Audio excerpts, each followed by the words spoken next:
Good morning, everybody, and welcome to today's webinar on employment post-COVID, change and opportunity. My name is Michael O'Connell. I'm chairperson of Cork City Partnership, and I will chair this morning's proceedings. Like many organisations, Cork City Partnership adopted the webinar platform during the pandemic. It has been very successful for us as a way to tell the stories of people that we have helped and to bring together top quality speakers to give insights into the areas of social inclusion in which we work. Our running order today will include a mix of speakers and pre-recorded videos followed by a panel discussion. At this stage, I would like to welcome the Deputy Lord Mayor of Cork, Councillor Damien Whelan, who will officially launch our webinar. Thank you. Good morning all, and thank you, Chairman Michael O'Connell, for inviting me to launch this webinar, and to note Adrian Rogers, Director of Services for Cork City Council, and to welcome Paul Geraghty, Principal Officer, Department of Rural and Community Development. It's safe to say COVID-19 has changed how we all work, and I know that Cork City Partnership was in the forefront of providing support to the vulnerable citizens in Cork, directly through its SICAP program and in collaboration with other organisations, and we think especially maybe of things like Friendly Call, which is hugely successful. This webinar is an opportunity to reflect on how we work through COVID and what the world of work may look like in the future. So we appreciate how the work of Cork City Partnership contributes to social inclusion in Cork, and I'm sure this webinar will give us all valuable insights on how to help people in employment and into the future. Thank you so much, and I hope you enjoy your morning. Thank you, Chair.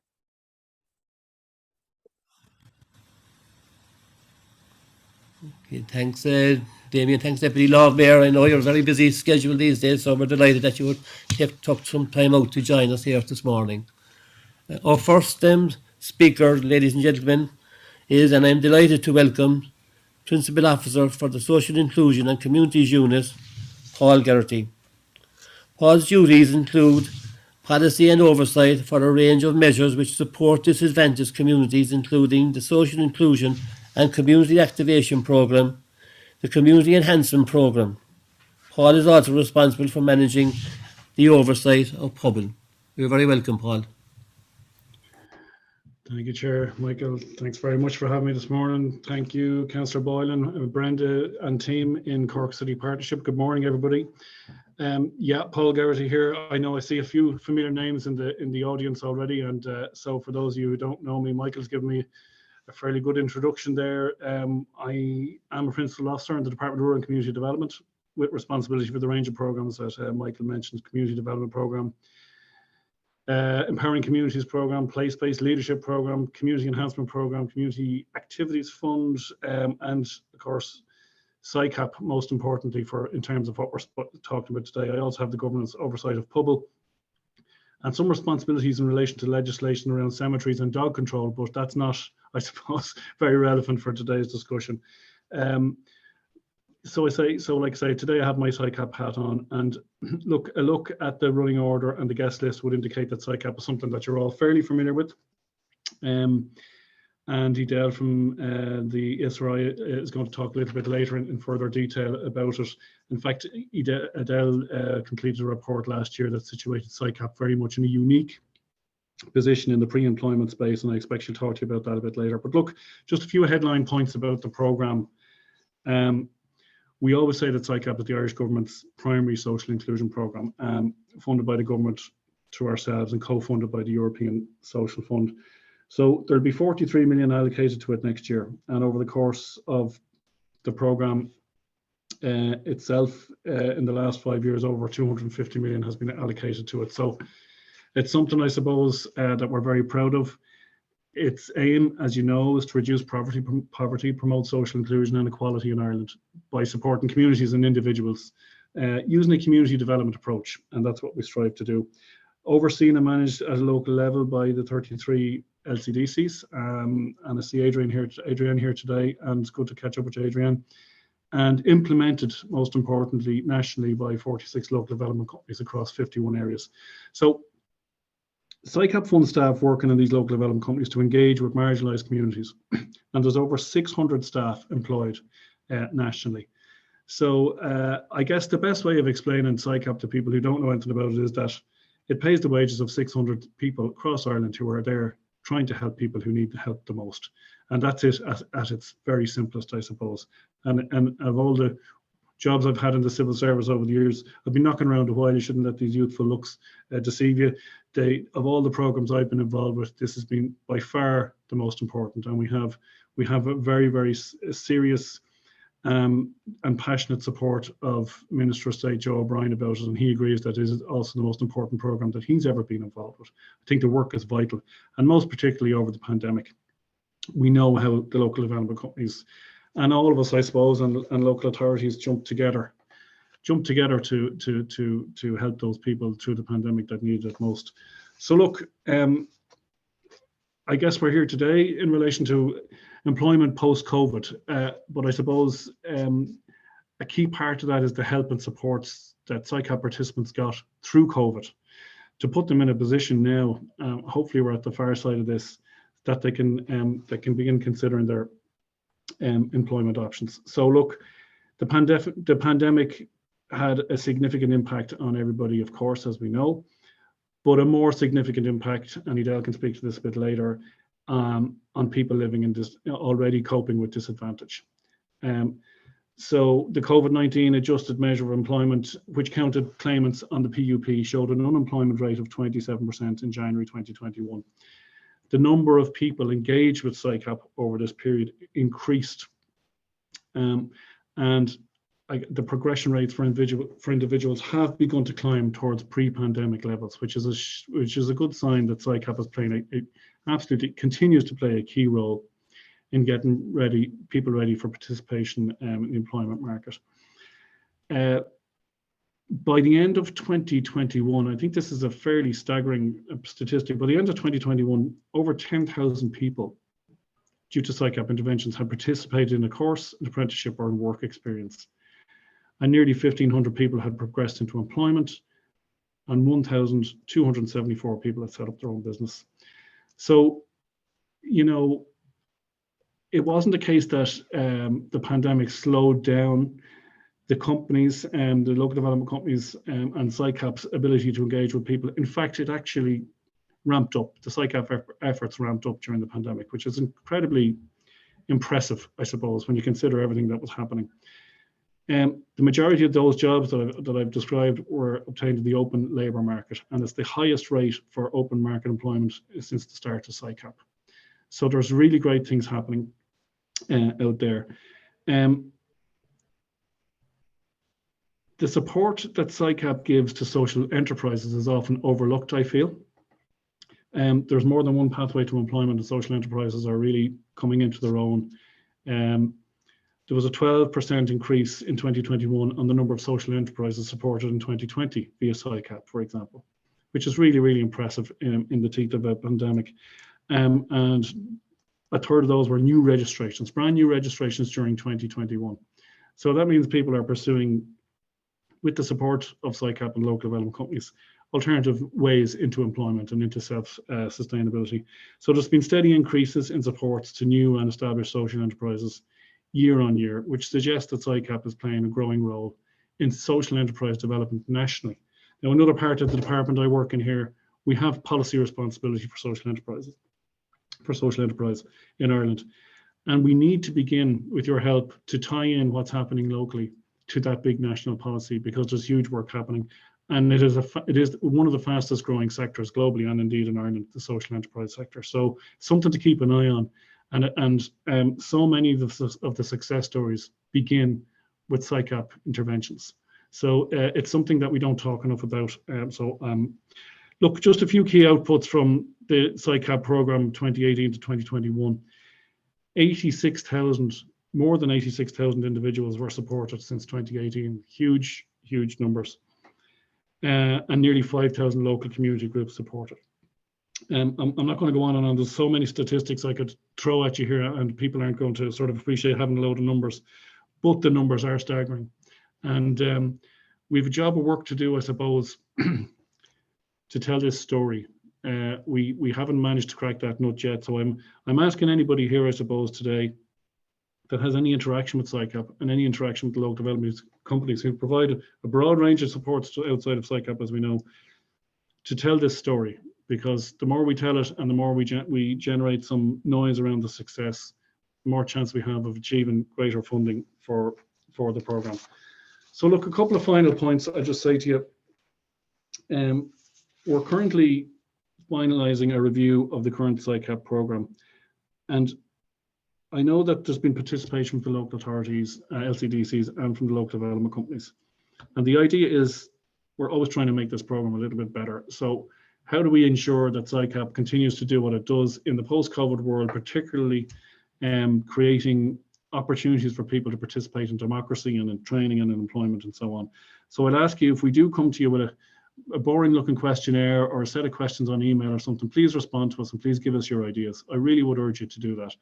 And I thank you all of the people who have already contributed to that review. So we're designing the next iteration of SICAP, SICAP 3. Two things about that. It'll be launched in January 2024. It will have more funding than any of its iterations previously, going back to, I suppose, 2008 and the crash. And I guess what we needed to do was we needed to be better than its current iteration. And if anyone has any brilliant ideas for a name, by the way, I'm not sure if the name SICAP is something that people remember or means much. If anyone has any ideas on that, please let me know, or else we'll continue with SICAP. And finally, I just want to pay tribute to Brenda, chaired by Michael, of course, Cork City Partnership, and the work particularly that they did during the pandemic. And I think Councillor Boylan mentioned the friendly call service.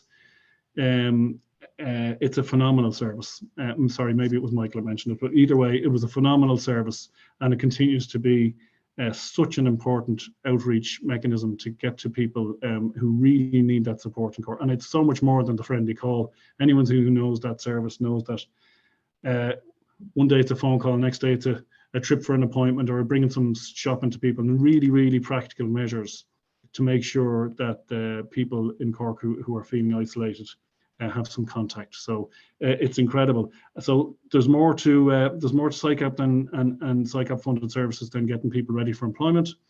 It's such a broad program, and I want to commend Brenda, her staff, and under the oversight of Michael for all that. So look, I'm going to stop talking because I'm conscious people want to maybe say things or ask questions or something like that. So I'll hand you back to the chair, and thanks very much, Michael. Any questions? Is there any questions for Paul? And then you can just carry on. So we'll move on. So thanks again, Paul, and again, thanks for your continued support. Our next item on the agenda now this morning is our first video clip, and Brenda Barry, our Social Inclusion Officer, will introduce the clip for us. Thanks, Mick. Sound Chair, out. Chair, sorry, and Brenda, sorry for interrupting. Yeah. I think the Lord Mayor, Deputy Lord Mayor wants to come in there. Just briefly, I do have to go. I have another job to attend to, Michael. As you know, the role of a councillor is part-time. Unfortunately, we spin plates in loads of different directions. So look, the best of luck with this morning. That was very interesting, Paul. And yeah, again, well done, Brenda, on the friendly call. I think of anything that went through COVID, I think friendly call was the one that made the biggest difference to the most amount of people. So congratulations on that again. Enjoy your morning, folks. We'll see you again really soon. Thank you. Thanks, Damien. Thanks for that, Thank Jeff. you. So I'll just to say thank you very much to Paul and to the Lord Mayor for those kind words on friendly call. We're actually up for an award tomorrow night at the Age Friendly National Recognition Awards. So we're hoping we'll come out a winner. So that's tomorrow evening. But back to today. So just to say, we've run a number of SICAP conferences in the past few years. We did a webinar, again, engaging older people, reflections from COVID last year. In 2019, we did a conference on women's safety, which went very well. And in 2018, we did men's engagement using community development approaches. So the webinar is obviously, this is our second year hosting a webinar. because of COVID, and I suppose you can reach a bigger audience really when you're trying to run a national event. So and so this year we're about employment. As Paul said, we have experienced consistently high demand for our support services in the last few years. And the aim of our webinar today, I suppose, is to highlight good practice and to showcase the work of SICAP and Cork City Partnership. We will look at employment and the challenges and opportunities that came with COVID and the supports that we were able to offer through SICAP and to our clients in Cork City Partnership. This is a good news story and shows the adaptability of our team through COVID and the changes that we had to make. So just introducing the first video, it's my colleague, Carmen Inchman. Carmen is she's our Senior Development Support Officer working on SICAP with Cork City Partnership, and we'll go through her journey to her current post. She's originally from Romania, but is now definitely a proud Cork City Northsider. So if you just want to play the video, thanks.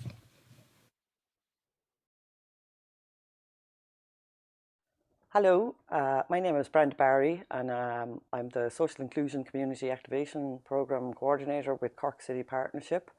And I'm here today talking to my colleague Carmen Inchman, who came through the SICAP programme and is now working on the SICAP programme. Hi Carmen, how are you? Hi, how are you? Good. Do you want to tell me about your experiences with, I suppose, TOOS, Cork City Partnership, getting involved in SICAP? So I started with Cork City Partnership on a TOOS program back in November 2017. While I was on TOOS, I got involved in the SICAP program, so I got support and I did some courses. I did a computer course funded by the SICAP, and I did one-to-one sessions with the employment officer in Cork City Partnership on the SICAP program. Brilliant. I did a one-to-one session on the CV, building my CV. I did interview skills and job preparation. At the end of my placement on TOOS, I was offered a 3-day contract on the LES, which is Local Employment Service. Very good. And later, a job became available under the SICAP program, and I left the LES and I joined the SICAP program. Okay.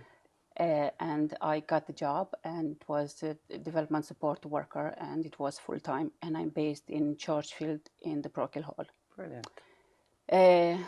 With my job, we do help people that they're coming into the office. Nobody will come into the office without getting supports, without getting the services. Like they come in for CVs, they come in for forms, print up the forms, help with their CVs, help with their job application. I even did apply for somebody for a visa for Australia, so we can do anything. Yeah.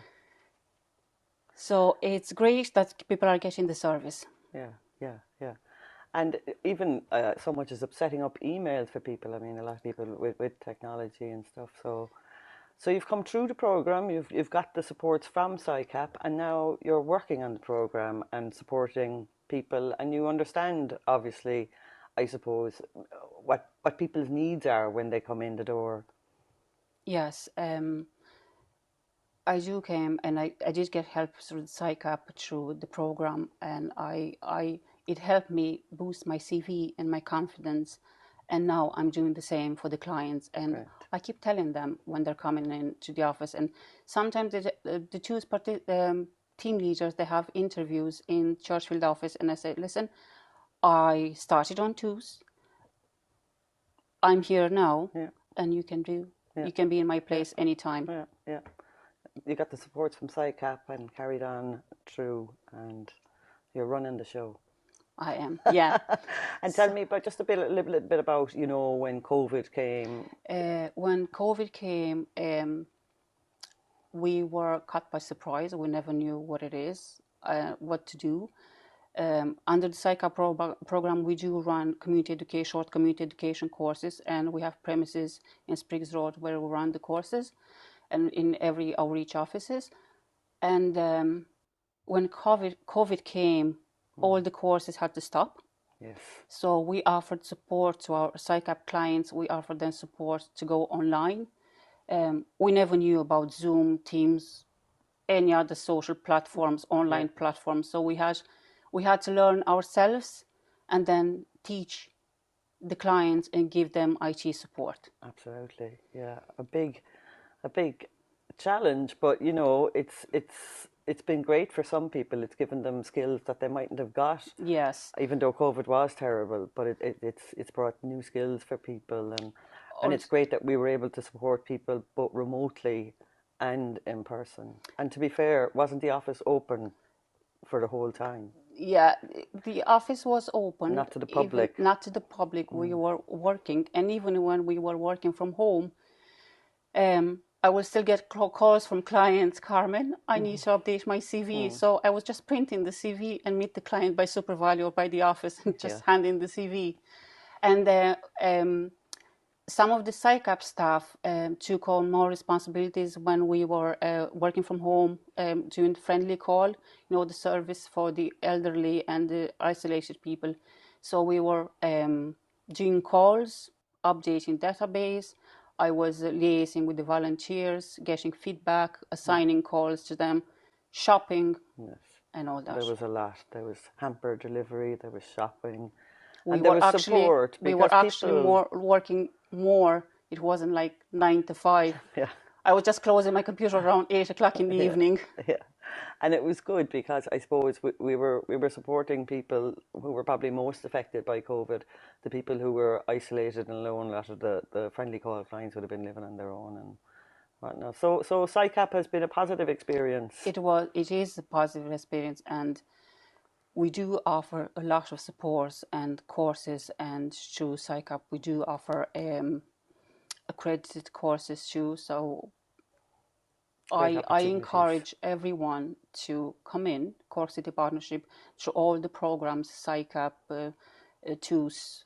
Like, we offer the service, local employment service. So everyone that will come in will get a service. Brilliant. That's great. And we're lucky to have you, Carmen. Thank you. Thanks very much.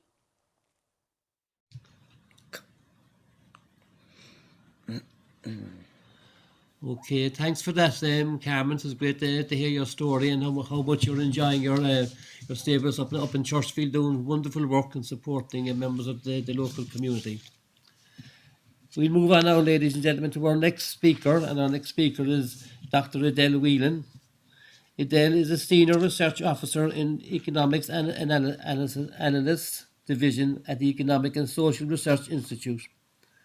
Her policy research has bridged quantitative and qualitative research methods across a number of core areas, including labour market economics, economics of education, programme evaluation, community development and social inclusion.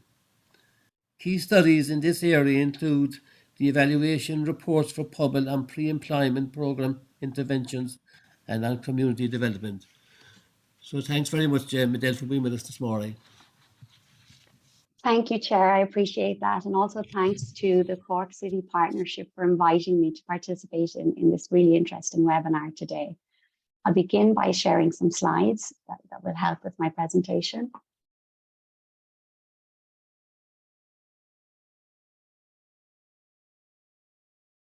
Okay, so my presentation today really revolves around our evaluation in 2019 of the evaluation of the SciCap pre-employment supports. And other co-authors of this work are Judith Delaney, Seamus McGuinness and Emer Smith.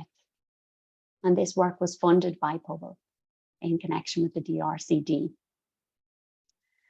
So many of you on this call are well aware of the SciCap programme. It has been spoken at length already today. So just to start by saying that it provides funding to tackle poverty, social exclusion and long-term unemployment through, as was said, local engagement and partnerships between disadvantaged individuals, community organisations and also public sector agencies. It's funded by PUBL and the Department of, administered by PUBL and funded by the Department of Rural and Community Development. For our evaluation, we specifically focused on pre-employment supports. And by that, I mean, we identified individuals who were deemed to be furthest for the labour market, which are particularly important in times that we are facing now. So these are individuals who are both long-term unemployed, who have been unemployed for 2 years or more, and also have low levels of educational attainment, leaving cert or less. So these dual aspects. So at the time, there was a sharp rise in total unemployment. So that was Q1 2020, due to COVID-19 crisis. So about a third of individuals reported as unemployed during that time. And it was expected at the time that the total number of those experiencing long-term unemployment would rise into the future. But now we're in 2020, and we have seen continuing declines in the unemployment rate and higher participation rates, really contributing to a tighter labour market. So the unemployment rate at the moment is set to fall to 4.1% in this final quarter of 2022, and average about 5% over the year. So those who are remaining outside paid unemployment for longer durations, really there is a scarring effect of the pandemic on those individuals. And they're often individuals who face an array of disadvantages and really require appropriate preparation before they can be considered employment ready. There are many steps here. It's very difficult usually to source data on pre-employment interventions, and that's internationally. But Pobal really were able to provide us with very good data from their IRIS data set, so administrative data on the programme, and which allowed us to identify these participants in pre-employment who were receiving employment supports, and also a comparable control group, which allowed us to estimate a very robust counterfactual estimation. Even if we have good data available, quite often the individuals face such a complex and diverse range of needs when we talk about pre-employment. A quantitative assessment alone really isn't enough. You also need the qualitative assessment. So this was a holistic approach to evaluation. We also had a qualitative assessment included. So the methodology that we used, just to briefly introduce that, we started with a detailed profile of participants. Okay, so looking at individual characteristics, the barriers that they face to inclusion, and also spatial factors, does where individuals live, play a role. Then we moved on to the quantitative analysis. So that was the counterfactual analysis that allowed us to compare the employment outcomes of individuals receiving employment supports with a comparable control group and estimate our counterfactual. And I will present the results of that. And we also had the qualitative analysis. So this started with a short postal email survey to all the LDCs, of which we had a really excellent response rate of 91%. So Paul earlier on was asking for people to respond to the surveys. We were very impressed with this. It's probably the highest response rate that I have experienced during my work at the ESRI. Then we focused in on 5 case study areas for further analysis, and we had in-depth interviews with LDCs, CEOs, the staff, participants, local employers, and also key policy stakeholders. This table here that I'm presenting, what this shows is the data that we were using. So it's the distribution of interventions. Individuals can receive different interventions over different goals, but overall within the sample, we had over 30,000 individuals at that time point in 2018, before the pandemic, who were receiving interventions through SICAP across a range of goals. What I want to identify here is our treated group was about 3,000 individuals who were receiving employment supports, whether that was across goal 2.4, 2.6, predominantly. Our control group were individuals who had never received employment supports, but who had received who had received other supports through SICAP around personal development, well-being, and lifelong learning.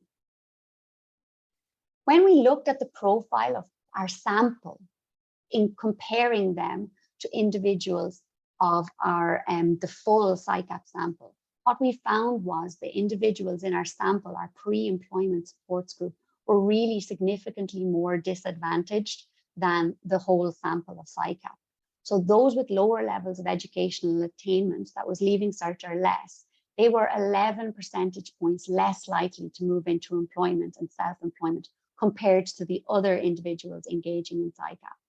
But those who were unemployed for 2 or more years were also considerably less likely to move into employment and self-employment by 5 percentage points. And that's just the averages of raw data, not the counterfactual analysis, which I will move on to. But I want to point out progression into employment and self-employment for these individuals was lower in the case for females, those who were lone parents, those who were older participants, that was aged 55 or more, those living in more disadvantaged areas, those reporting a disability, ethnic minority, and or a transport barrier. So if individuals had any one of these characteristics, they were more likely to find it difficult to move into employment or self-employment. And that's important to be aware of. And we have more recent information that shows that to be true for a wider cohort. So I'll conclude with what was the main findings of this report. We found a very positive counterfactual impact on employment for both employment and self-employment interventions. In fact, what we found was those who had enrolled and received employment reports through SICAP, they were 18 percentage points more likely to progress into employment. That was employment or self-employment. Particularly 8 percentage points more likely to progress into an employment, 30 percentage points more likely to progress into self-employment if they were going through that route. Now, the effects were found to persist after 6 months, okay? That's the distance of data that we had in terms of the time frame. What we found was, and I'm struck by the conversation around friendly call, because it really is a one-to-one intervention. So we found that the results were really driven by the one-to-one employment interventions rather than the group supports. Although they went hand in hand, this was borne out in the qualitative interviews that we had, but we were also able to check it within the data. And many individuals reported the motivation and confidence that had been developed as a result of this supports. And the supportive relationship with staff was really seen as unique and very, very central to the SICAP approach. So as I've said, the one-to-one supports were viewed as crucial. So what are these one-to-one supports for those who may or may not be aware? They were a range of tailored, unique to the individual, I would say, activities often in cases. Whether that was encouragement, mentorship, job search assistance, CV preparation, which was spoken in the last video as well, facilitating help in areas of literacy, numeracy, mental health, in addition to providing assistance in something that may seem very simple, but providing help in making phone calls, filling out job applications, and aiding participants to overcome their unique individual practical barriers to employment and self-employment. These were all seen as profound and very, very significant. Also, another thing that was noted, that the contact was maintained over a significant period to support beneficiaries who were already engaged in employment, so who had made that transition. So to support them in an ongoing basis to remain in employment or remain on courses over a duration of time. As I've said, the courses were often used in supplementing one-to-one supports. Two things I want to address here. One was workshops on issues such as tax returns, social media was seen as very important for those moving into self-employment. They reported these as being very helpful. And then courses also designed to enhance personal development, attitudinal skills among a target group. And what we found was LDCs were often trying to embed high interest courses, so particularly focused on their own beneficiaries within the locality. One example is driver theory in some areas to attract young participants. So LDCs really play a key role also in providing connection to local services and stakeholders. So this signposting, directing to other services around was seen as highly influential and helpful for individuals who are engaged with SICAP. So the provision of other employment services at LDC level really shaped the kinds of employment supports offered at a local level. Now, the report the findings are from 2019, but it highlighted a lack of mental health and psychological services locally. And I can only imagine that that is still an issue after the pandemic. One can expect that this remains an issue and maybe has become more profound. There was also a variation in the level of contact with employers across LDCs, we found. We found that those engaging with caseloads who faced multiple barriers, greater challenges, they tended to lack the same engagement with employers. So there was greater scope for LDCs, some LDCs, to strengthen links with employers, whether that be directly or through increased interaction with regional skills fora, the DEASP jobs fairs, etc. And I suppose with a tight labour market, LDCs might find employers are more open to interaction also in the current climate. So what are the implications for policy then? In the context, as I've said, of a tight labour market, the long-term unemployed and the economically inactive, they're increasingly made up of those facing multiple barriers. So somebody who has remained unemployed, maybe before the pandemic, into the pandemic, through the pandemic, we're talking about a scarring effect for those individuals and making it more difficult for them to make that transition. So LDCs highlighted the lack of self-confidence, even in 2018, alongside a large range of more challenging issues. So poor mental health, substance abuse, and homelessness among the target group. So very, very severe and difficult disadvantages that individuals are facing throughout the country. It was also found in rural areas, access to and also the costs associated with transport were seen as persistent barriers to the target group, whether that be for them to engage in education, to engage in training and or employment. So this is something to keep in mind. Now, SICAP employment supports, they really are part of a broader suite of employment supports. But I want to highlight, they really, really occupy a distinctive place in this context. And the reasons for this are multiple, but I will point to some of the most specific. The supports are flexible and they're very personalized supports, so individual and group. And even through education supports that people look at for a wide range of age groups, individual personalized supports are found to be very effective in terms of helping individuals to move in the direction that they wish. They have a holistic approach. There's a voluntary nature in the engagement, which is important. And also the self-employment supports are certainly niche compared to what else is available in the broader suite of employment supports. Then finally, the approach was seen by LDCs, stakeholders and beneficiaries as especially important working with individuals distanced from the labour market. This specific approach was most important for those furthest from the labour market. Then a couple of other points. One is in relation to outreach work and the other to extended tracking. So outreach work was seen as successful by many LDCs. It's time consuming, it's difficult, but it allowed a greater engagement with harder to reach groups. And there's certainly potential for this work to be further extended. The second, in terms of extended tracking, so from a researcher perspective, it will be helpful to see individuals access employment supports over a longer range of time. So ideally that linked into administrative data sets, we can really point to long run impacts which are potentially there. So what I've presented today is after 6 months. It would be interesting to see over a longer time frame how beneficial the supports are.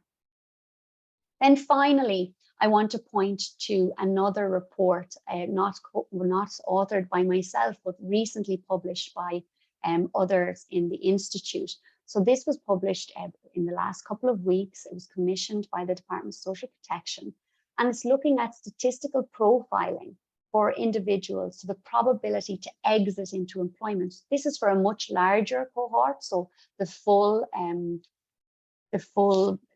It's not just those further from the labour market, but the entirety.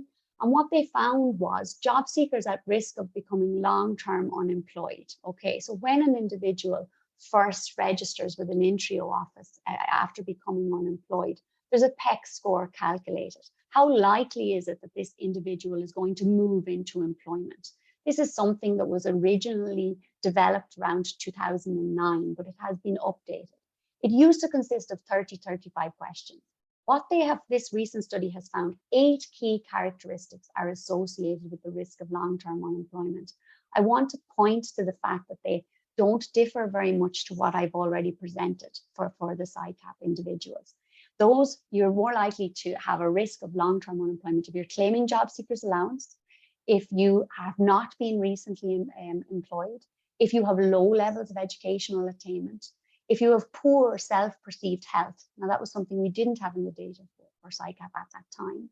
If you have a history of long-term unemployment, if you've previously been involved in a community employment scheme, if you don't have access to your own transport, and again, if you are in the older cohort. What is interesting from this report is the pattern of exiting unemployment in 2018 was very similar to that actually in 2006 when it was previously looked at, even though these two time periods are 12 years apart and there's a global recession in the middle. Perhaps also the pandemic, not much has changed here. These individuals are the ones that are in most need of supports. And so I will leave my presentation there. I'm happy to share my slides. They also include links of the reports, which include much more in-depth analysis of the detailed studies that I talk about here. And I'm welcome to take any questions in the Q&A. And also, please feel free to contact me directly. Thank you very much.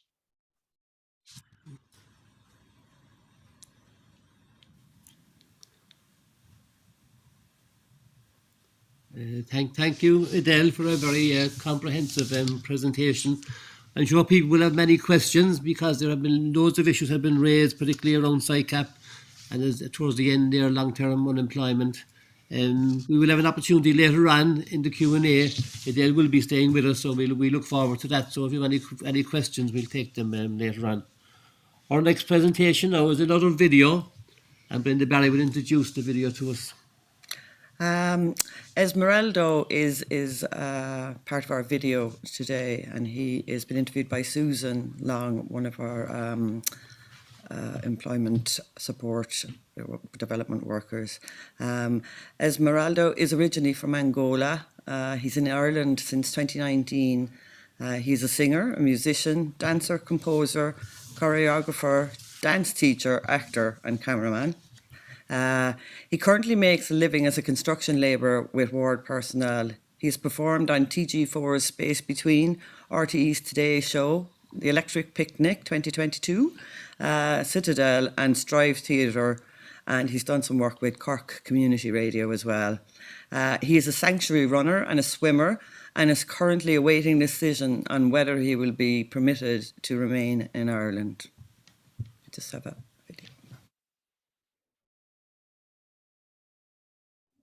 Hi, I'm Susan Long, and today I'm with Esmeraldo Tavares. Hi, Esmeraldo. Hi, Susan. You're very welcome to Cork City Partnership. My pleasure. I'd like to ask you maybe to tell us a bit about your story. Esmeraldo Tavares. Born 1987.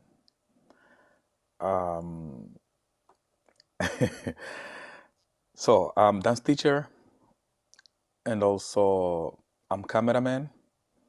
I work on TV station, and I've been dancing and teaching more than 15 years. Mm-hmm. Arrived here in Ireland 2019, the end of 2019. So just before COVID-19. Yeah, before the COVID, actually. Yeah. I spent nearly 1 year in County Clare, Milton Malbay. Nearly a year. Yeah, nearly. Okay. And after I came here in Cork. Okay. Yeah, in Cork, I'm here about 2 years now. The people in SICAP in Milltown Malbay, which are part of Clare Partnership, contacted Cork City Partnership to advise us that there was a group of asylum seekers being moved to Cork in the middle of the pandemic, and that they would need employment services, and that, you know, somebody needed to look after them, you know, and that job came to me then. So like SICAP in Clare got in contact with SICAP in Cork, you know, so the services were kind of linked up, and that's how we came to meet then, you know. Actually, I didn't know that. I didn't Yeah. know that, but I'm not surprised. I'm not surprised because Milton Malbay community, they are lovely. And as I said, I got a help from the people that I don't know. So can we talk about maybe some of the supports that you got from SICAP in Cork City Partnership now, okay? So I got a lot, but let me just mention the let's see if I can remember some of the things. I got my CV, I got Safe Pass, and also I got forklift license. Forklift license, and yeah, I can say this is one of the most relevant that I got. But I got main support from SECAP here as well. Okay, great. So one final question, and that is, what do you want to do next now, Esmeralda? What does the future hold for you? So future, the first is, first I have to make sure that I'll be here, because I don't know what will be the final decision of IPO about my case. I don't know yet. So there's uncertainty there about about your staying in Ireland. Because I don't know yet. But once I know that I can stay, I wanna show off my talent, you know, everything that I can do. Actually, one of the thing that I'd like to do is open my own space, my studio, and I can do different art that I like to do, as music, dancing, recording, because everything that I used to do involved art, cameraman, dance teacher, songwriter, singer, and so on. Theater, I start doing theater now as well. Is one of the biggest things is to open my studio and do everything that I can or that I like to do. So you will be unleashing all that talent when you get the good news, hopefully, that you're allowed to stay here. Oh yes, and we'll relax and we'll take a deep breath and party. Thank you, Susan and Emeraldo, and we wish him well, and hopefully his status will be sorted out sooner rather than later. Obviously in Cork we recognise all his talents, and we're delighted to have him here, and obviously it's probably a big loss to Clare, but we're delighted he's in Cork, and maybe looking forward, like everybody else, to enjoying the jazz over the weekend. So thanks very much for that.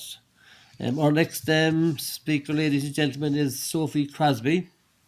Sophie works as the Regional Director for the South within IBEC's Employer Relations Division.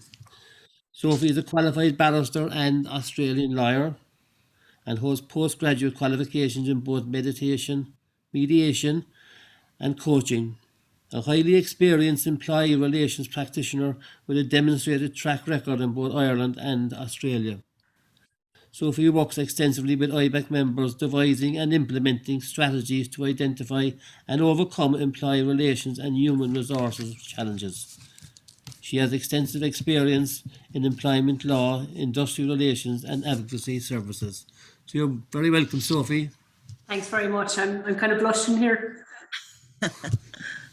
And thank you very much for Cork City Partnership for the invitation to talk to you this morning. Thankfully, what I'm going to talk to you about today is nothing to do with really what the day job is, but really what I want to do is kind of take you through the journey that we've been on as an organisation with our members and ourselves in terms of how we've seen that the labour market has changed and how the work environment has changed in the nearly 2.5 years since COVID first came to us.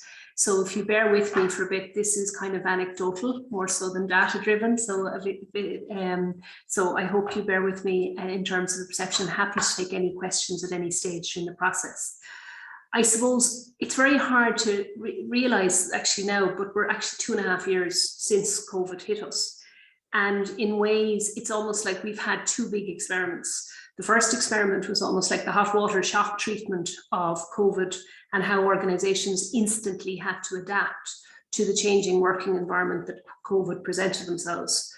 And then secondly, we're now living through a second experiment, which is a much longer, slower experiment, more like a pot on a stove, slowly coming to a temperature, of hybrid working, and where that's going to end up for organisations. So I suppose if I could take some time to take through the difference between the two, and from our experience, what that has meant for organisations and the challenges and opportunities that has presented, that would be helpful. So I suppose in March 2020, it was immersive. It was total sink or swim.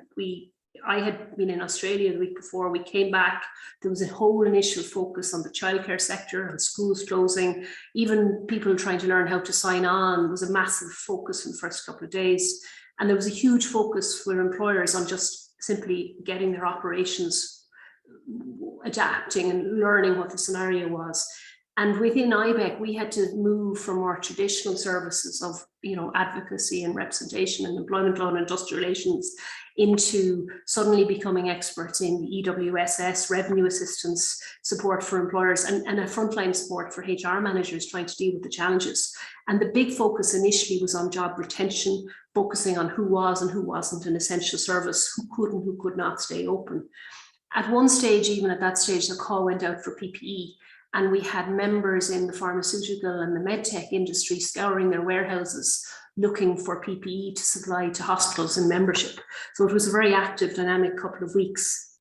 And that period of time had real threats and real impacts potentially to employment numbers within Ireland. Like, for example, if I can take, for example, the medtech industry, which is a large employer in the Cork region here, the cancellation worldwide of elective hospital procedures meant that some of our members had an 80% drop in demand for their product in the month of April that year. So Ireland is one of the top 5 centres for medtech globally. We've over 300 companies working in that space with over 40,000 employees. So there was a real threat and risk of layoffs to companies. So the wage subsidy scheme became critical to keeping people on the payroll and keeping people employed over that initial period. And most of them were out of it within a very short period of time, but it stopped that initial panic within employers to keep people warm. So it worked very, very well. And then over the next 18 months, our experience as an economy and as a business community was that by staying together and collaborating and staying socially cohesive, we retain both our social cohesion and our ability to react quickly to changing circumstances. And Ireland is very unique in a number of industries, particularly with, say, the medtech and the pharma industry, because it's very high level of collaboration and information sharing between companies that would compete potentially in the open market. And that's because of our small relationship-driven society that we largely have in Ireland. And then that in turn, then, because there's that high degree of collaboration and engagement with each other, that then becomes a source of competitive advantage when we have to pivot quickly. So I suppose there was a phrase I grew up with in the 1970s where my father used to say, well, the family that prays together stays together.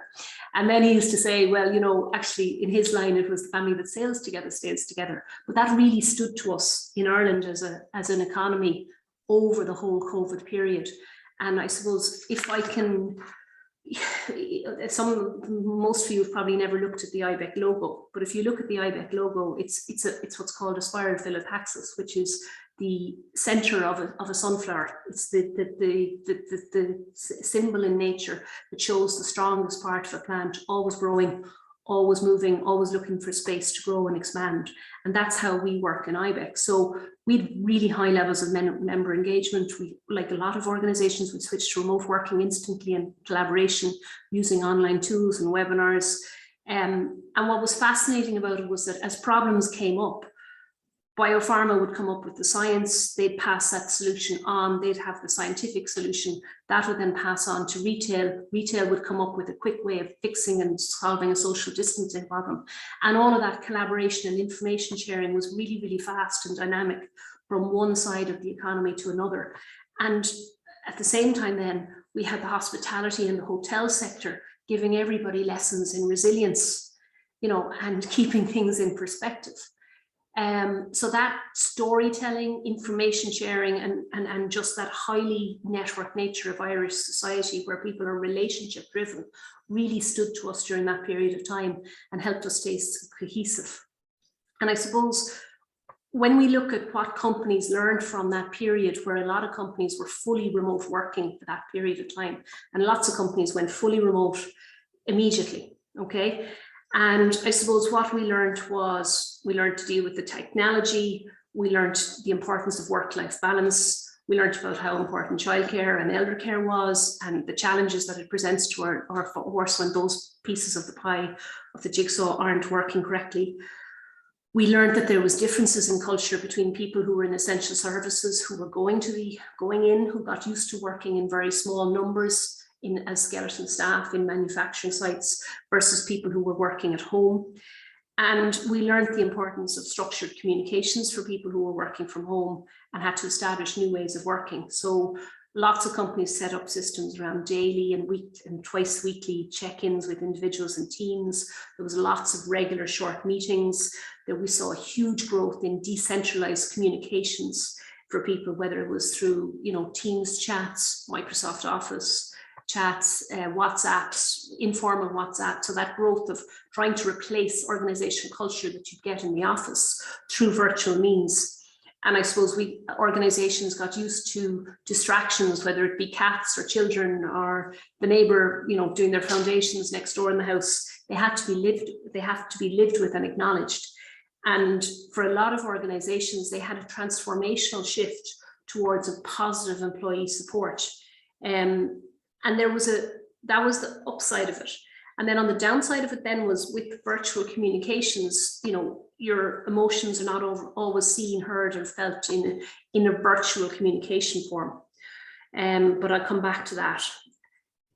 So then from an organizational coordination point of view, we had to use technology to make new connections with each other and to nurture old connections in different ways. And we had to have very clear rules of engagement around to increase our efficiency and to reduce anxiety for people. So, you know, when do you use cameras? When do you phone in? When do you instant message?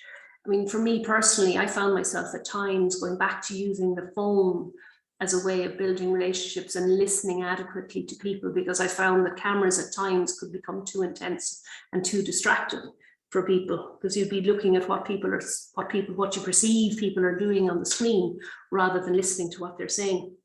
And we learned to make people accountable in different ways, whether it was one-to-one meetings, formalized tracking systems. But I think the big learning for people around remote working was that how task-focused people can become when they're remote working. So you have to make a very clear, straight effort with organizations to connect the tasks that people were doing with the overall organizational purpose. And then I think the other big change for organizations was that your workplace culture was no longer defined in your physical workplace terms. And I know that sounds logical, but for a lot of organizations, your place that you worked in was your organization, and it was defined by the people you worked with, whether that was a small office or a big headquarters in Dublin too. So as a result, because that sense of place became virtual or became hybrid, huge cultural opportunities came out for organizations for cross-site culture and collaboration. So that made a massive opportunity for organization culture. Like, for example, with us in IBEC, we have six different sites. So for us, suddenly we were building relationships with people closely in Brussels and Donegal and places that we would normally not have dealt with on a day-to-day basis at all. But because of that, it was bringing us all closer together. And when the whole period of remote working ended, nobody wanted to go back to the way it was before, because suddenly we had defined the organization in holistic terms rather than in place or location terms. And, you know, we had to work hard around whole areas of social closeness, not all of which were successful. So, you know, there was the dreaded, sometimes you had the successful office quiz, but more often than not, it was the dreaded online Christmas party that people just hated. And I think the biggest change for a lot of organizations and managers was that they had to actively demonstrate trust with each other. They had no choice, they were forced to do it. So I can't see you, so I have to trust that you're doing the right thing, became the modus operandi during COVID. And that was a big change for a lot of organizations, because traditionally you might have to see someone or be with somebody to be able to trust that what they were saying or doing was the right thing. And then there was a huge amount of work around agile coordination in terms of things like sharing documents in live time, sharing calendars, other live tools. That was a huge change in ways of working for a lot of organizations. And I suppose then if we look at the downsides of what we learned out of the remote working experience during COVID, we found that whereas remote working was very efficient for information sharing and for bringing people together from different locations and for running meetings on time with specific start and finish times, so much so that we had organizations having to build in loo breaks into people's calendars, or what became known as bio breaks at one stage. But we found that, or people started to find that, you know, the online hybrid was less successful for anything which required people's full presence or full attention. There was the temptation for people to be multitasking when you're on screen, or to be listening with half an ear and doing something else. The risk of presenteeism or attention drift. We found that hybrid working or remote and online was particularly poor for anything which required an emotional connection or resolving conflict or anything that required an empathetic connection between humans. There was a risk of overload. There was a risk of sensory overload. Like at one stage, I think both the Workplace Relations Commission and the Labour Court had moved to using the WebEx platform. And the WebEx platform, for security reasons, and the WebEx platform had very poor sound at times. And you would find that people were getting sensory overload and getting irritated, and discussions were breaking down because, and real conflict situations emerging for nothing more than people being unaware that there was buzzing in the line. And it was something that was quite, you know, I hadn't spotted it at all. I just spotted that, God, people were getting cranky, and I was getting cranky with people that I would never normally get cranky with, or that I would have been in grooves of working with for many months or many years. And, you know, you have people shouting across screens at you in trade union situations or whatever. And it was only one day when I was down at a sports, and I was listening to the wind in the wind in the rigging of boats where I was down sailing, and I was realizing how noisy they were. And it brought me back 20 years to something that had happened to me in my childhood. And I asked somebody, and I said, what's the story there? And they said, oh, no. They said, you know, modern boats have metal rigging and they're much noisier than 20 years ago, because my brain was telling me that this was that we were in a storm situation, and I was reacting like a lunatic, going into hyperactive protective mother mode. Sorry, now this probably isn't making much sense, but essentially what was happening to me was I was having an emotional reaction to the sensory circumstances that were around me. And it was inherent, it was absolutely crystal clear and based on a memory from 20 years earlier. Whereas actually, in fact, the circumstances had changed. And for a lot of people working and living on Zoom, that impact was creeping in, that people were getting brain reactions that they weren't even aware of, and reacting in ways that they would never react in a face-to-face setting. And it was very interesting and challenging for me, because I find I'm one of these people, and I listen I listen with my body, I listen with my emotional perception of other people. So when you're only listening with your ears, you're actually, for me, I was finding I was only hearing 40% of what was going on. My signals and my communication style was picked up. And then what happened then was, what you found then is equally what I found was that people didn't move into, because they never felt heard, you never moved into conflict resolution stage, because you got locked in this emotional feedback loop of I'm trying to tell you what's going on for me, the other person isn't picking up empathetically what's going on. So we're going around in circles. Whereas when you sit with somebody in a conflict situation in a room and you move into the empathetic mode, you move beyond the conflict and you move into solution mode then at that stage. But when in an online setting, that cycle was being interrupted.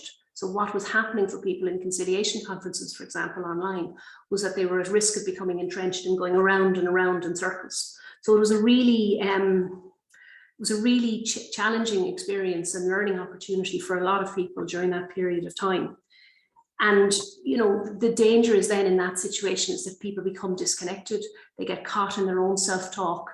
And what happens is the empathetic feedback seems to happen from an internal purpose or with the other people who are in the room with them.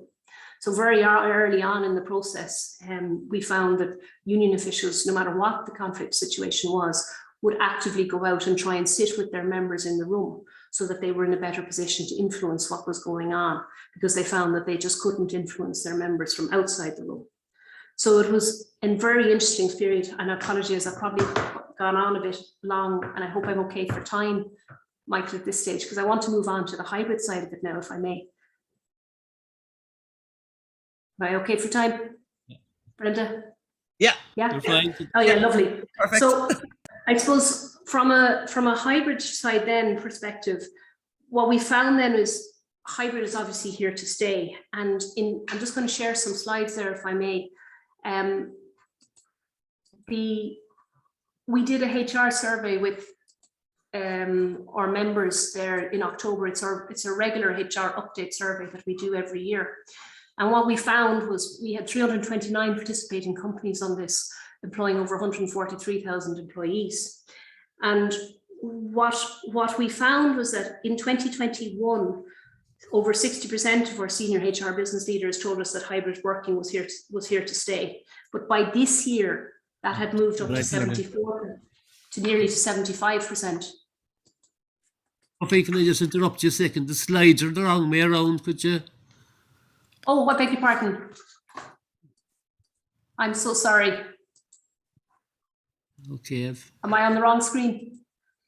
You're back on there now again.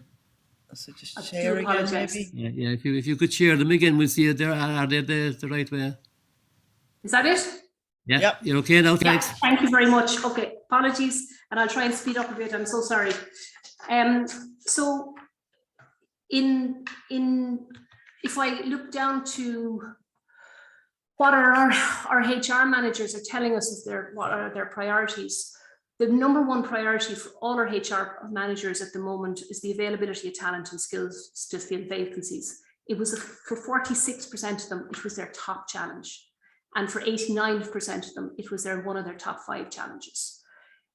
Equally, from that perspective, they're seeing that expectations for career progression or available training is a huge issue. So there's a war on retention of talent going on for people within the workplace at the moment.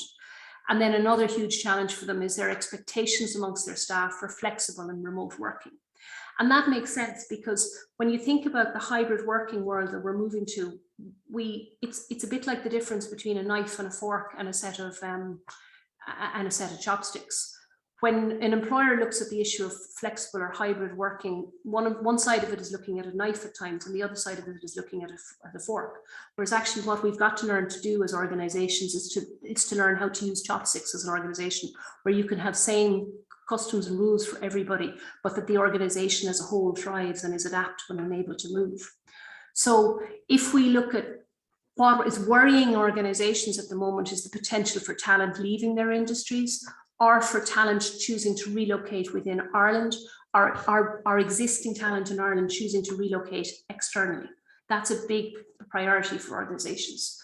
And where their numbers and their focus is on both attracting and retention of employees. So it's a big buzzword for organizations at the moment, and a big priority. And if we look at where the dial has shifted in terms of organizations' business model, we're seeing the dial shift from last year when more people seemed to think that we would go back to the way things were, or at least that it wouldn't be as big a factor, to now everyone seeing that hybrid working is the way forward. From 74% of people seeing that side of it, with flexing working arrangements. So it's having a fundamental shift in terms of the way people are working and how we are all going through. And it's not just a HR priority, it's also a CEO priority, because in January this year, nearly 30% of CEOs told us it was their top priority.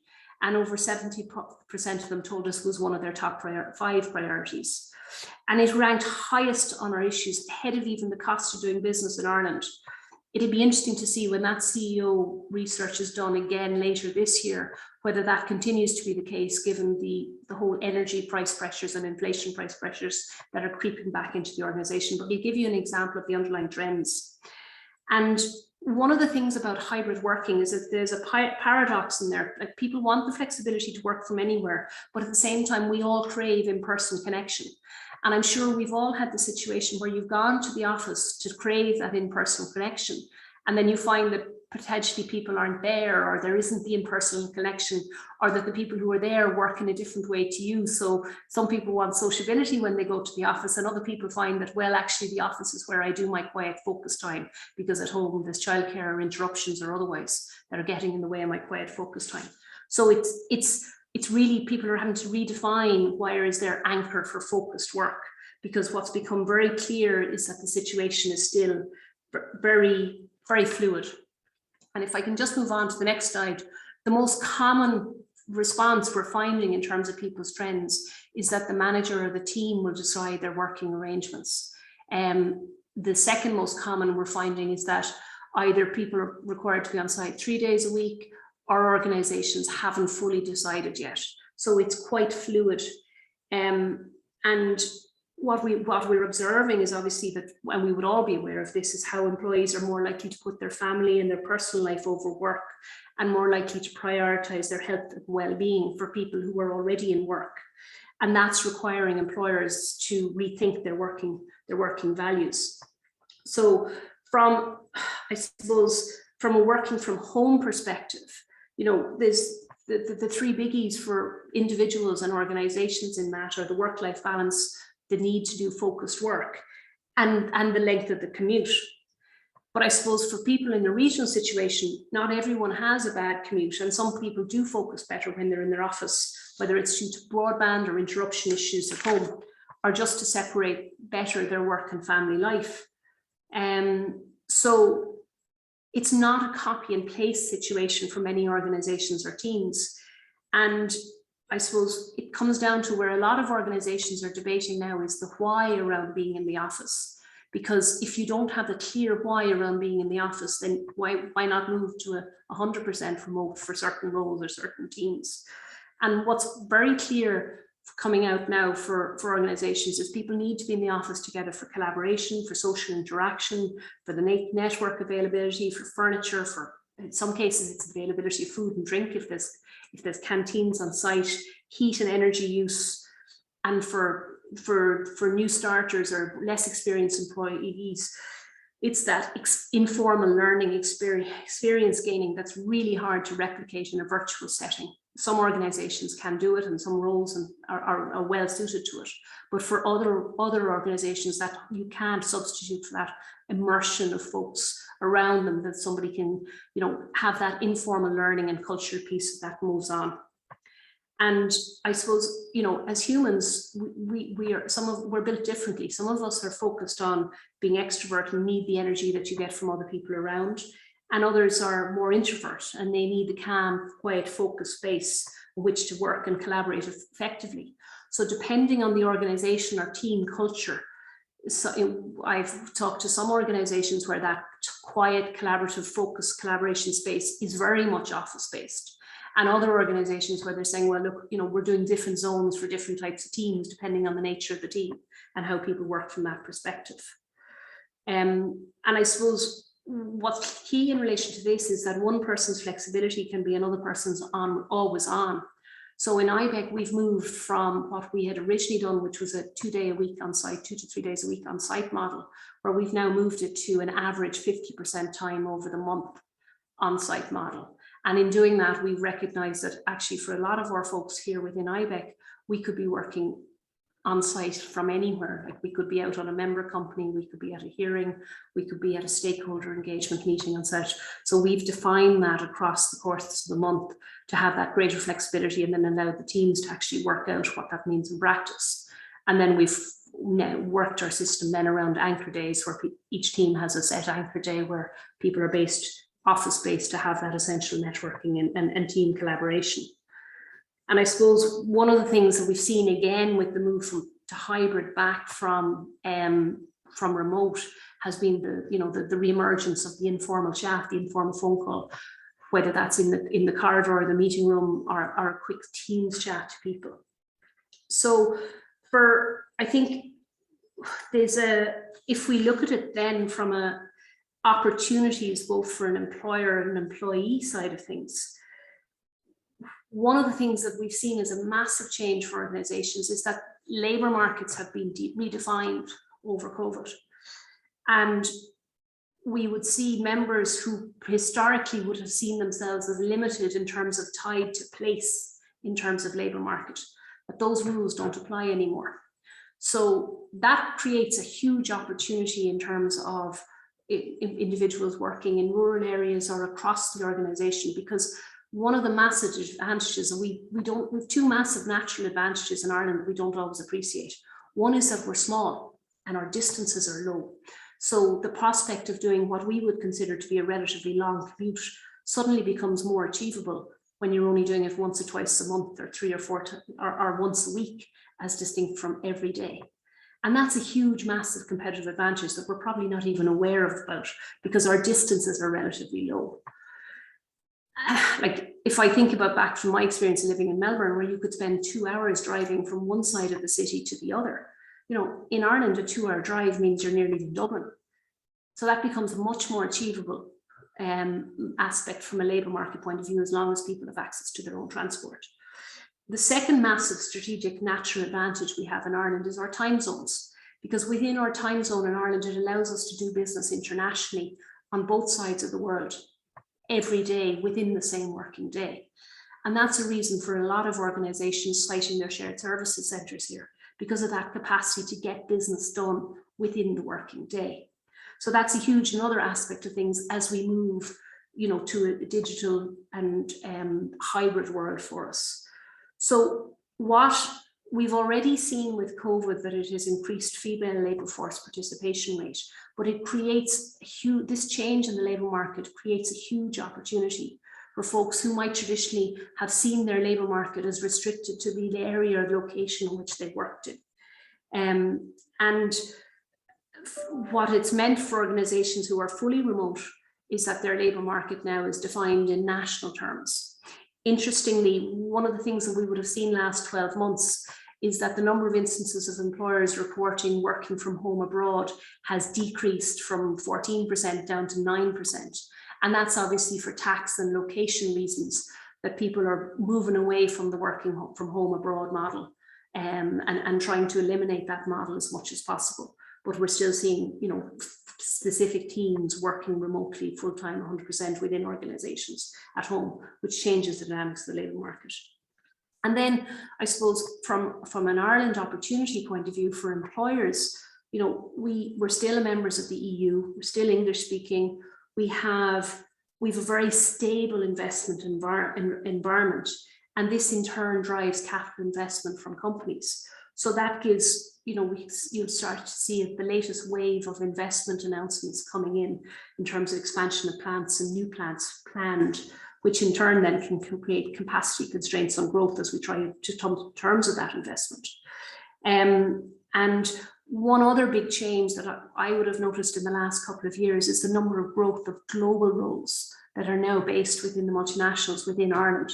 So we'd see an increased number of folks who were based within global roles within Ireland, which in turn is good for Ireland in some ways, because it allows us to move up the value chain in terms of influencing and decision-making opportunities within the global decision-making structure.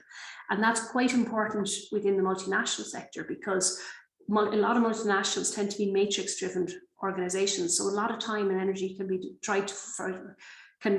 spent trying to actually devote to find out where does the decision-making process lie and where it is, who has decision-making accountability.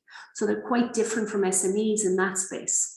And it becomes a challenge then for individuals who are trying to service in and feeding into the sector at the same time.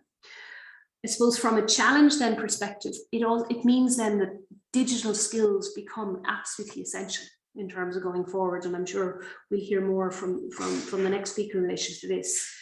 And our limits in terms of housing has created a capacity constraint on growth, because it restricts the ability of companies to bring in talent from outside.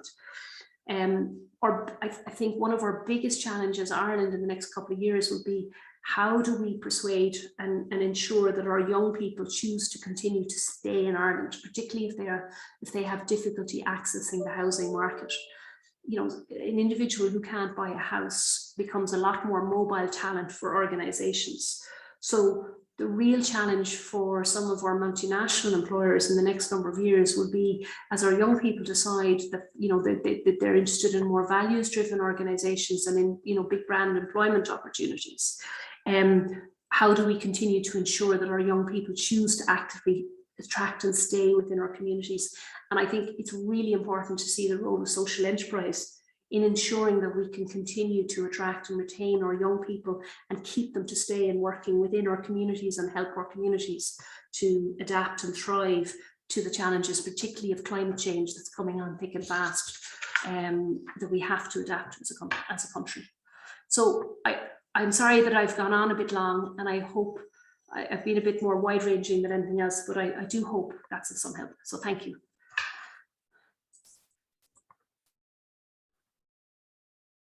And if there's any questions, I'm happy to take them. Thanks, Sophie. It was, first of all, apologies for having to interrupt you early on, but I think you've given us a lot of answers in relation to how the employment situation has changed dramatically over the last number of years. But I would also suspect you've created a situation where people have a lot of questions to ask as well, and I know that you're staying with us for the Q&A later on. There was a comment put up as you were speaking. Anybody who's seen it or not? Anybody want to talk about it now? Did you see that? It's that piece around sensory input. Thanks, Yes, Jennifer. I'm just going to read it out because, yeah, from Jennifer Marr. Thanks, Sophie. Sensory input and emotional awareness is such an important point you made, and very topical, leading to the quitting trend, or what we've always known as disengagement. I couldn't agree with you more, Jennifer. Like, the whole experience of coming back into the office, I think we have to realize that as humans, we are social creatures, and that period around social engagement is so important. And it's a real challenge for organizations actually who are mixing hybrid and remote teams together, or individuals working fully remote and hybrid together, because the person who's working fully remote has a very different need and dynamic from their manager than the person who is hybrid in the office. And trying to keep it's very difficult to mix the two. Personally, I prefer to have it either or within a particular team. Thanks, Sophie. Thanks, Sophie, and we'll talk to you again later. Our next item on the agenda now is Brenda Barry again will introduce the next tip for us. Yeah. And here we have a client also called Sophie. Sophie has been a client of Cork City Local Employment Services before, during and after lockdown. Sophie is an artist specialising in glass and has been engaged with Cork City Partnership SICAP through employment supports and enterprise supports. She has her own business, Longwell Studios, and a brand of jewellery, Pinkin, and she's also working part-time. So she will tell her story there. Thank you.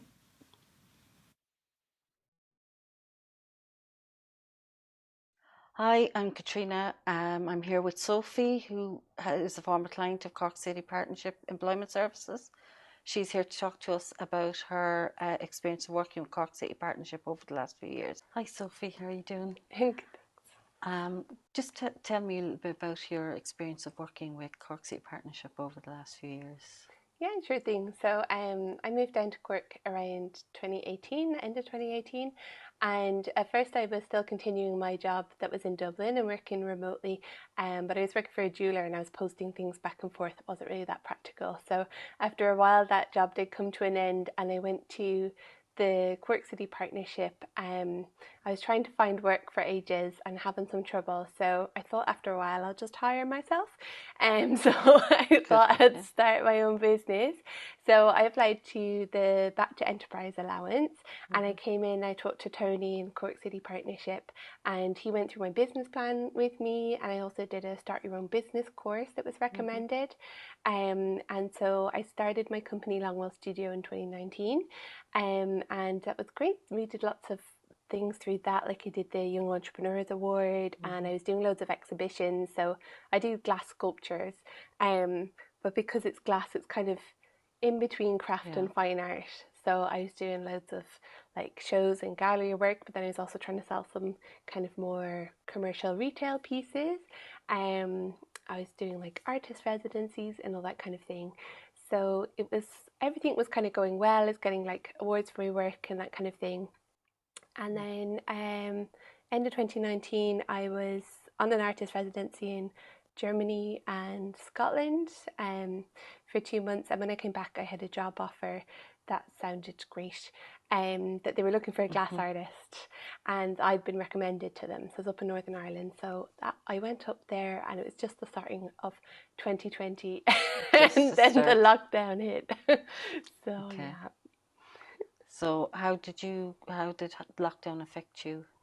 It was tough, like, because I'd only just moved up to this new town. I was up in Omagh, which is a small town in Northern Ireland, and I didn't know anybody, and it was like new job, new place and everything. And it was fine for the first few months, and I was enjoying it and getting stuck into the work. We were doing some really cool, like, large scale projects. But then when the lockdowns hit, it was really tough because I was living in a little apartment by myself as well.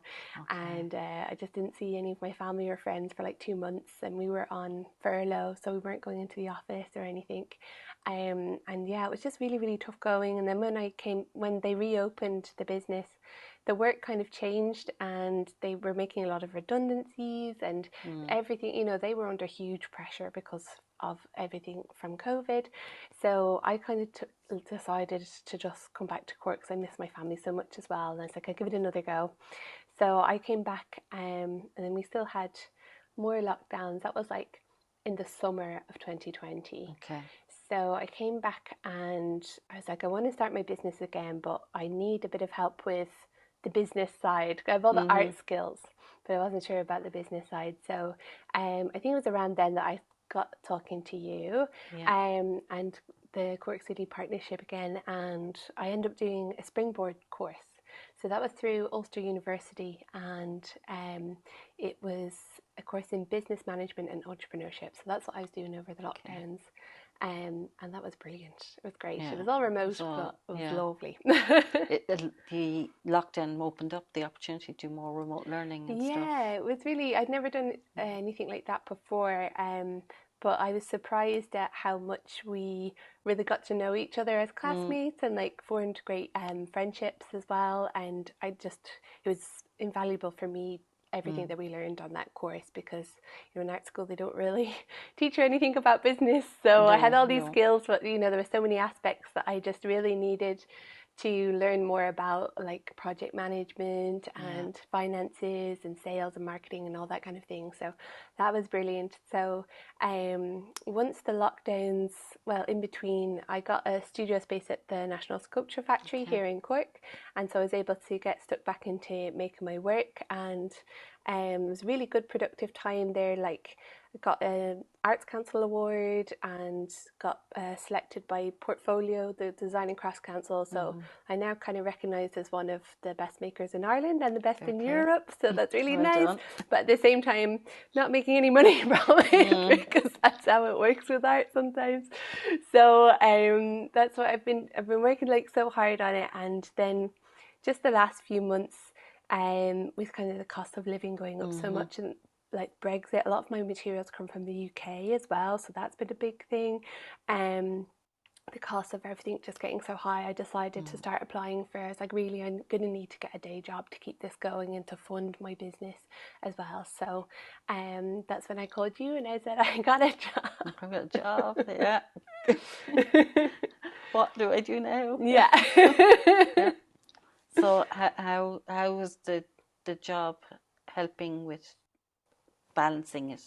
It's brilliant. It's very different. I'd always kind of worked in things that were in some way creative, but actually I was like, it'd be great to do something that's totally different part of my brain in a way. So I applied to lots of different things, but I ended up getting hired by CPL, who are a recruitment agency, but it's actually for Bank of Ireland, and it's working remotely doing support calls, so customer service. Yeah.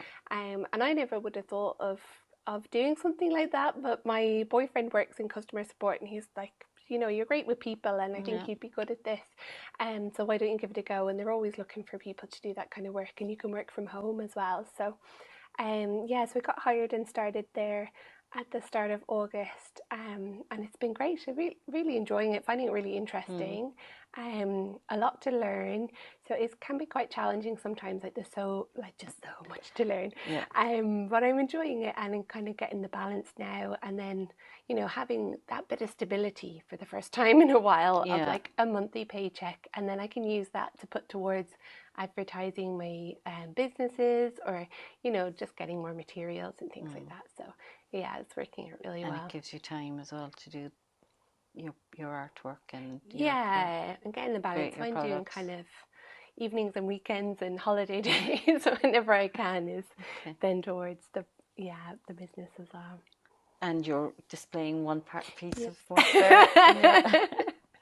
So that's great, Sophie, and it's been a pleasure working with you and helping you and being the sounding board. Yeah, no, I really appreciated our calls every month and the check-ins, and just you've always been so supportive and encouraging, and I didn't feel like I was being pushed to do like something that's not me or anything, you know. I felt like you were very understanding of my work as an artist, and, you know, I was like, I'm doing all these things, it's just, you know, I'm trying to figure it all out. And it was lovely to have those calls with you and just feel like you were always really like supportive and encouraging, so it really did help a lot. Thanks, and thanks and good luck with everything. Thank you so much. No bother. Thank you.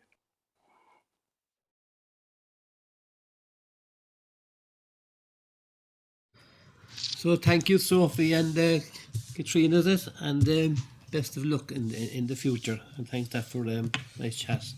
Our next item on the agenda is Joan McNaboe. Joan is the manager of the Skills and Labour Market Research Unit in SOLAS. The SLMRU provides a data gathering, analytical and research resource on the supply and demand of skills in Ireland. The unit's output supports the work of government departments, agencies and education and training providers.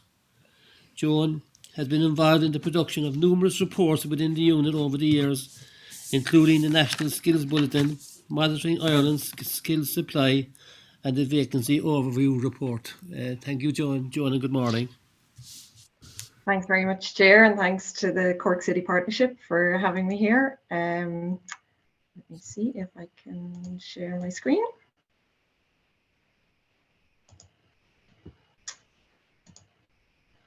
Now, I hope you can see the slides there. Please shout if you can't. Great, thanks. So I'm going to talk to you. I'm going to be the opposite of Sophie and be very data-driven, data-heavy. So just to warn you on that. I'm going to look at kind of what the employment situation looks like post-COVID and some of the challenges and opportunities. I'm going to look generally at the labour market, and this has been mentioned already a good few times this morning. So just to put in context, looking at the difference by sector and occupation. I'm going to touch on the Southwest labour force. I'm then going to focus in on a report that we produced earlier on this year, looking at those with lower and mid-lower skilled occupations, and I'll explain that in more detail. And then I'll just finish up on some of the challenges and job opportunities. So this has been mentioned, I think Paul mentioned it and Adele mentioned, just in terms of just recent timelines. So back in the end of 2019, we had 2.36 million people employed in Ireland. Obviously, COVID hit then, and the restrictions began in March 2020. By the second quarter of 2020, employment had fallen to 2.14 million, and that's actually an underestimation. That's the unadjusted figure, because we know at this point there was over 600,000 people on pandemic unemployment payment. So it was a huge fall in employment in Ireland. We then entered into this kind of period of reopenings and then further lockdowns. But by the end of 2021, we actually had 2.5 million people employed. So it was more than pre-COVID. What you see though is that it wasn't across sectors. So there were some sectors, including, you can see here, the ICT sector in this period between the second quarter of 2019 to the second quarter of 2022, increased by 40% over the time. There was increases in the likes of education. Professional activities would include the likes of, say, accountants, architects would be all in those sort of legal professions in there. And then you see, though, as you move down at the other end, there was some occupations that still haven't recovered to pre-COVID employment levels. So the first one here you see is administrative and support. Now, this isn't admin roles, this is administrative support to offices, say. So it's the fall really relates primarily to security officers and cleaners. We can see that accommodation and food still hasn't recovered. We know there's been significant rehiring in this area, but the overall levels still haven't come back to the pre-COVID levels. And this kind of other group would include the likes of arts and entertainment, sports, and we know the impact that COVID has had on those sectors. And if we look at it by occupation, so you can see first that the blue line here is just since the kind of end of 2020 to the end of 2021, you can see for most occupations, there was growth in employment.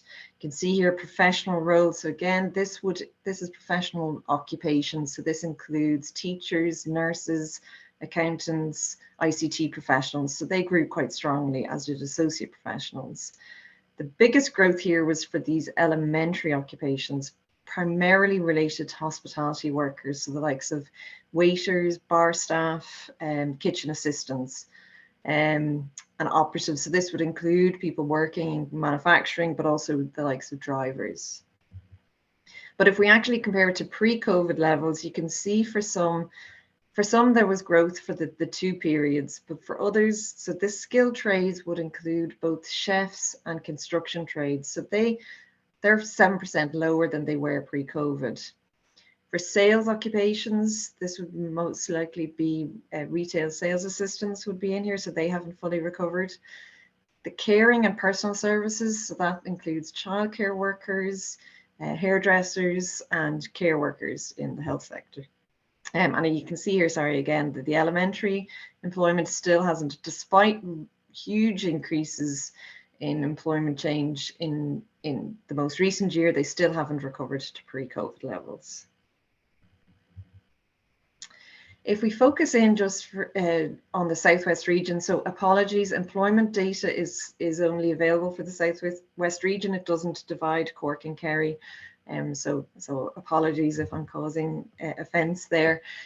We produce a regional infographic each year. This is just a screen grab of the front page. They're just a 2 or 3 page document, so it gives you kind of a snapshot of what's happening in the region.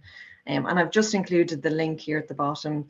We're going to be starting to work on our next one. So this was the one we produced earlier on this year, and we'll have a new one hopefully by next January.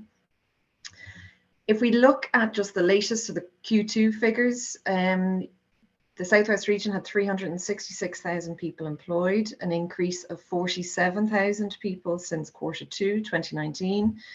The unemployment rate stood at 4.9%, so this has fallen since the kind of height of COVID, and a 65.2% participation rate. So this has gone up. So these are the people who are either employed or unemployed. So it's not, it means that there's more people active in the labour force. So it's a positive sign there. If we look at the live register for the Southwest, and this is based on August 2022. So in the Southwest region, we have 24,000 people on the live register. You can see here that those within that have been, their duration is a year or less, account for 70%. Under 3 months is 39%. You can see the spread across the ages. kind of veering towards the younger age group, more females, 53%, and job seekers allowance accounting for 58%. But if we actually just focus here just on those who are a year plus, so we've 7,000 here, you can see that the age spread is older than the full set. You can see here as well that it's more likely to be males, 54% males. And job seeker allowance now accounts for 71% of people on the live register. So what I'm going to focus in on now is this report that we produced earlier on this year about better aligning existing skills levels with Ireland's labour market needs. So the occupations are grouped. Now these levels are already predefined internationally. And I know there's a lot of people who have an upset when they're talking about low level skills, but we're only talking about here, and this, as I said, is not defined by us. It's the occupation and it's the level of skill required to do a job. So most of these in the high skilled, a third level qualification would primarily be required. So for the likes of nurses and engineers, they're most likely needed as well for the likes of graphic designers, electricians, carpenters would have all the trade. So when we're talking about these, we're not saying that the people in the occupations have a particular level of skill. It's just what is required for the skills. So what we're going to focus on here just in the next few slides is this level 1 and level 2. So it covers administrative occupations, secretarial, caring. So you can see some of the examples of the occupations here. I just thought it'd be good to just focus in on these to get more of an insight into what's happening. If we look at the total number in employment, you can see that combined this mid-lower category has 828,000 people employed, and the lower skilled category has 258,000, another 10%. So between them, they account for 44% of employment in Ireland. And if we look at just these lower and mid-lower combined, we're just looking at what the level of education requirement is. So you can see there's a lot in these kind of elementary operatives and sales who have either a junior cert or a leaving cert equivalent.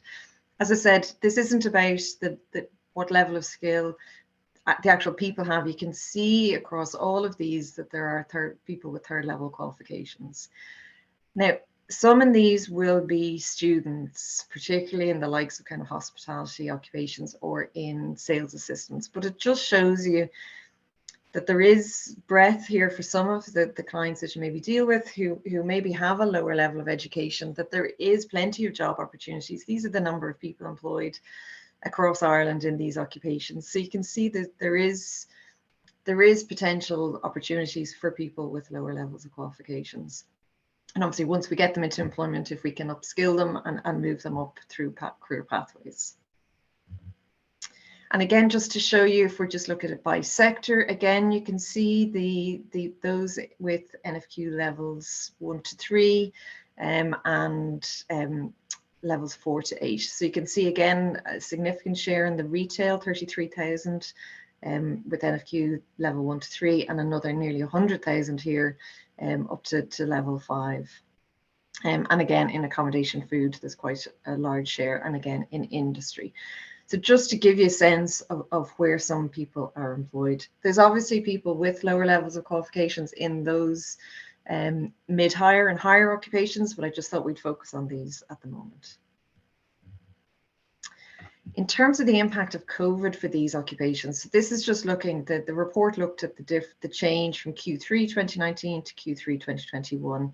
So there's an increase of 145,000 people. What you can see is most of the increase in employment was for those in the mid-higher and higher occupations. For those in the lower, there was actually no change in employment over the period. And the mid-lower, there was 19,000, which represented a 2% increase. So most of the increase is for those higher level skills. But what I would say as well, which I'll touch on later, is that there is an awful lot of job churn in these occupations. So there's still a significant amount of job opportunities occurring. So if we move on to where are the challenges and opportunities. So again, as I mentioned, you can see here just over the few years, there's been a huge increase in the number of job hires across sectors, particularly for the likes of wholesale and retail and accommodation food. So even though they haven't necessarily, the accommodation food hasn't recovered its employment numbers, there's still a significant amount of rehiring occurring.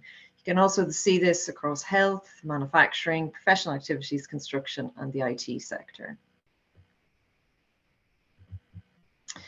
I just wanted to give you an example. This is just a snapshot of the DSP Jobs Ireland vacancies in 2021. So we wouldn't say that these are representative of all vacancies in Ireland. Online vacancies tend to be for high skilled occupations. But I thought it'd be useful for you to see just some of the kind of the occupations that are coming through the DSP Jobs Ireland.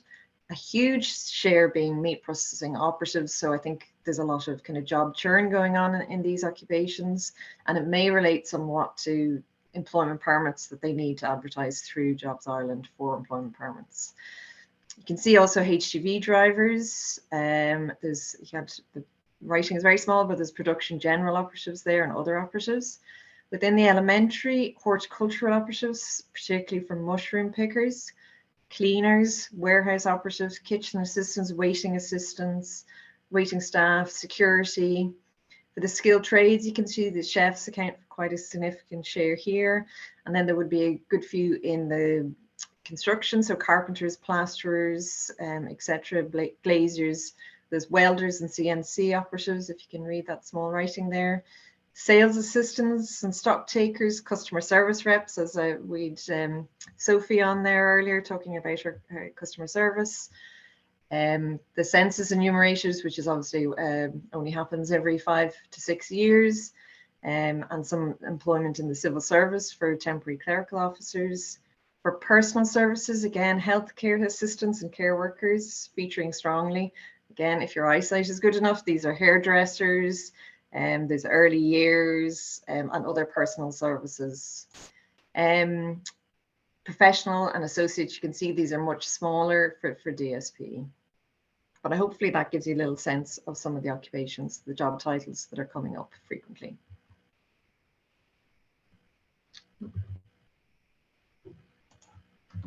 Yeah. So we've just released our National Skills Bulletin just in the last week, and we've identified skills shortages across a number of areas. So I've just highlighted them here. Now, I'm not going to dwell on them. They're nearly all high skilled occupations. Now, there is issues in terms of the likes of care workers.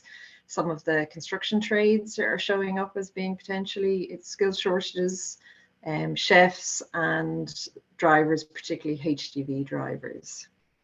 But they're all available in our National Skills Bulletin. In terms of future demand for skills, I just wanted to touch on a few. Construction being one, particularly with the housing targets. And again, the next point in terms of the green economy, there will be a lot of job opportunities as relation to climate targets for the likes of retrofitting, but then also other areas like energy and electric vehicles. Healthcare, we are going to see a significant need for people in the healthcare system in future years. We have an aging population. There's the Sláinte care, there's a real look on how to bring that out to the community. So the need for more kind of care workers, etc. And then obviously in some of the high skill roles in ICT, professional and financial activities. Just one thing though to note is in terms of the lifelong learning rates, you can see here, this is a report we produced earlier. You can see the faults, the older you are, the less likely you are to engage in lifelong learning. And again, the lower your level of education, the less likely you are to engage in lifelong learning. So that's producing certainly a challenge for people to bring them along in the labour market. So that's the first of the challenges. So obviously the external factors going on in the economy in terms of future skills needs. So, there's a lot of uncertainty in terms of the inflation, supply chain, particularly for the likes of food and for construction. Brexit continues to loom, and obviously the housing availability is causing issues in terms of employment. Supply of skills, Adele mentioned as well about the tightening of the labour market.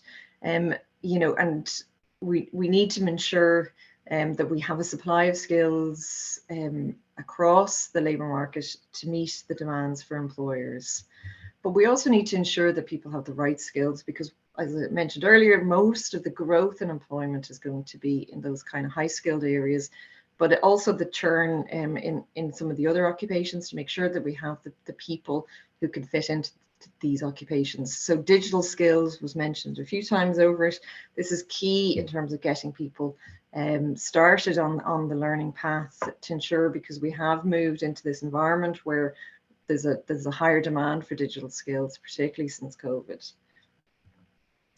And attractiveness of the job is a huge thing. And you can see, I mean, there was talk of teachers this morning, nurses, principals, these all. So there's an attractiveness of the job across all skill levels, but it's particularly acute for the likes of some of the workers like meat processing operatives, cleaners, care workers, and how we can improve the kind of the attractiveness of the job to try and bring people in on these areas. And then just obviously ensuring that no one is left behind, and no one does that better than you guys.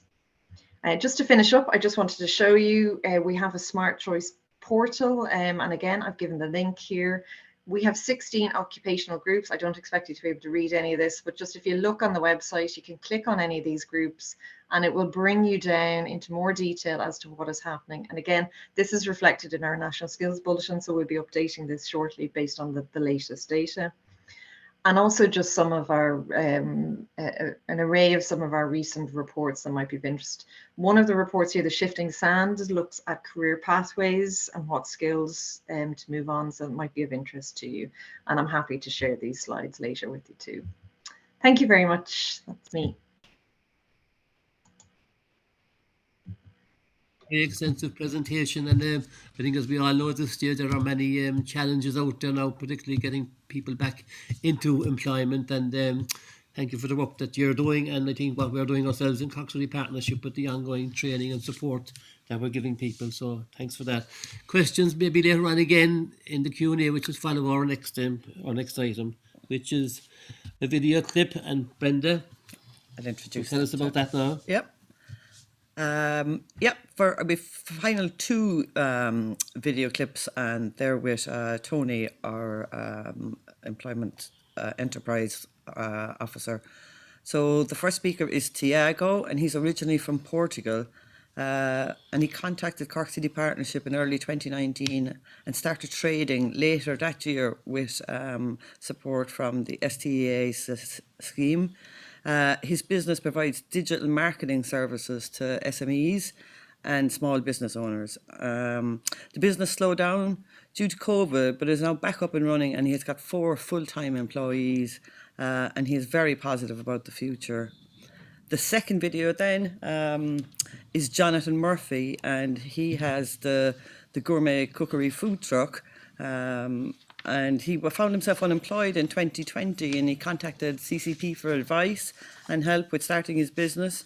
He took out a loan to fund the purchase of a food truck and has fitted it out to a high standard. And he started trading in October 21, and he saw the opportunity to expand the business. But the big problem he's finding at the moment is to attract staff for his catering business. So we'll just give you a flavour then of, I suppose, the social enterprise self-employment opportunities.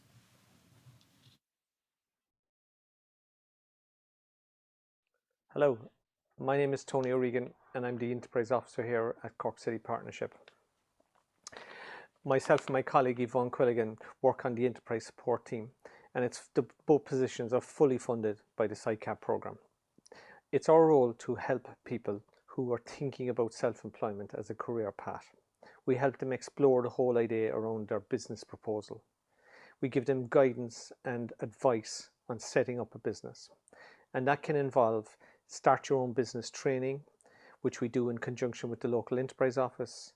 It can be marketing courses for people who need to promote their business to customers, or it can be an explanation around taxation workshops. We also help them make applications to social welfare for the Back to Work Enterprise Allowance Scheme. This is all part and parcel of our role under SICAP. In the last 4 years, some 1,100 people registered with us for SICAP supports. Now, obviously not all of them progressed into self-employment, but people do progress into self-employment, and there's some very, very good stories around it. I would like to introduce you to two of our former clients, to Diego Calavaro and to Jonathan Murphy. Both individuals started from a position of unemployment. They took up the supports through SICAP, which we afforded them, and we helped them to put a business plan together. They were successful in their application for back to work support, and they went on to start their business. But they will explain this to you in fine detail. And the story is quite an interesting story. Diego, thank you very much. Thanks for joining us today. Okay, so you came in here to the partnership. I know that you engaged with us in January of 2019, just after Christmas. You got involved in our enterprise workshop. How did you find your experience dealing with Cork City Partnership and the help and support you got? I couldn't have done it without you guys. That's the reality. I have a business background. I used to have my company back home, and the things are so different. Then you guys gave me first of all, the push of believing in me in the different country that I don't know no one. And you guys make me believe that it was actually possible. And after that, I learned things that I will never forget, things that I still use nowadays, things that made my life and my basically professional life afloat. How did you start out, and what's your memory of that area in the business side of it? Well, first of all, you are in the dark, right? You don't know nothing. You have a great idea, but you don't know how many people will really like it. And was the biggest challenge when you start to go to people and start to talk about social media, say, I use it, but I have my daughter doing it. So, or I have my cousin or whatever, because social media was not as in demand that it is right now. So that whole concept made me realize that I have something there, because no one was talking about it. So I say, if I work hard, I can do it. If I keep on the momentum, I need to do it. That's why I had to put all the eggs in the same basket. I didn't have much time. I knew that for some reason that the social media will take off. I knew it. So I had to focus, put my head down, write a lot, with your help, do a nice project and present it as soon as I could.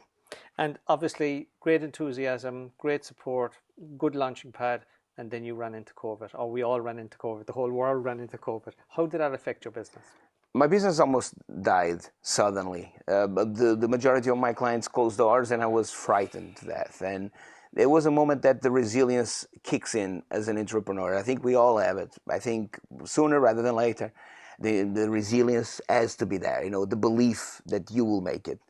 The things that I did, I had to reinvent my company. I went from consultancy kind of social media management to a media content creation / social media management, and that brought a lot of attention, dealing with small businesses that needed their name to be out there for the takeaways and stuff. So I focused on that, and it took off. Hype became Hype Media and Marketing Limited, and then was smooth sailing. So you actually incorporated the company, became a limited company during that journey, as we started to come out of COVID. What about further ambitions, things like employing staff? I noticed that you had mentioned it, or we had discussed it at some point. Has that materialized? Have you taken on staff? Very proudly. We are 4 right now in the company, and very creatives. I'm the only one that works in the different side of the brain, but the other ones are creatives, are mindsets that only I don't even know how to explain. So they want different things. And the funny thing is, they are full-time employees. I'm proudly giving the full-time, and obviously I'm always looking to extend and build from there.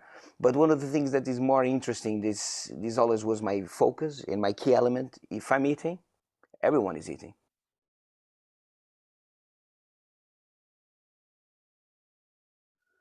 Jonathan, hello and welcome, and thank you very much for coming along. This is a very informal chat, and hopefully we can understand your story and we can tease it out. Perfect. You availed of the enterprise supports available from Cork City Partnership back in 2020, early 2020. But prior to that, what's your own background, or what's your own story? Well, I was working for an IT distribution company for 14 years. in sales. And the passion was always cooking. So I felt that there was kind of not much more growth for me in the company. The timing was very good in that respect, and like the support that you got from the Department of Social Protection was very useful to you, obviously. Absolutely. And everybody else. But COVID slowed the whole project down. It did. Yeah. And then, if I can remember correctly, the first year of the lockdown was an absolute and definite lockdown. But there was a bit of movement as we went into the second part of the year. Yeah. Into the second year, sorry. During that time, did you complete a Start Your Own Business course, or? I did, and it was absolutely super. Mm-hmm. Do you know what? I just, the guys were lovely. Interacting with people as well online, because we kind of took the COVID very serious. We weren't going out. You know, if I went down to do the shopping, I'd leave the shoes outside the door and all that. So we weren't seeing the very family, cautious. weren't seeing the friends. So to interact with people online, I thought the course was fantastic. So this was a Start Your Own Business course that you were able to network with other participants on the course. Yes. And did you get anything back from your engagement with the other participants? Was it helpful to you in terms of the business building? It was. There was a couple of parts of it that I really liked. The tax part, which is the boring part, but I found it very good. The way they were explaining small things now, but stuck out and really helped me now was keep on top of your books every week. Mm-hmm. So to keep your records up to date and current and so on and so forth. At the end of every week on a Monday, I just scan the diesel receipts and scan the invoices, and I put them into a folder, and they're ready to be sent off them when the VAT is due. You know. Very good. So obviously the business now has developed, and have you actually got to the stage where you're employing people, or are you just all one man band, or what's the background? No, well, it's trying to get staff at the minute is tough, very tough. I understand you have part-time staff working with you on a part-time basis, a kind of a flexi basis at the moment. And we have kind of one floating as well, that if we have a big function, they'll pop in and help us. And are you saying that you're being restricted because there's not enough staff available to you at the moment for that particular industry? Absolutely. It seems impossible to get staff. Well, perhaps it's just that there's a lot of opportunities there. I'm not saying that that's the solution to it, but at least you're highlighting it and you've got first-hand experience of it. Yeah. Okay, thanks very much to Tiago and Jonathan, and we wish them very well going forward. Obviously, they're doing pretty well at the minute, so things are looking good for them. And also to Tony and the team in Cork City Partnership. I've known over the years the fantastic work that they've done in putting people, setting up businesses all over the city, and indeed the county, many successful business, and they've done great work. So, guys, on behalf of us all, thanks very much for what you do. Our next item on the agenda, and we now come to the panel discussion, and I'm delighted to welcome Adrian Rogers.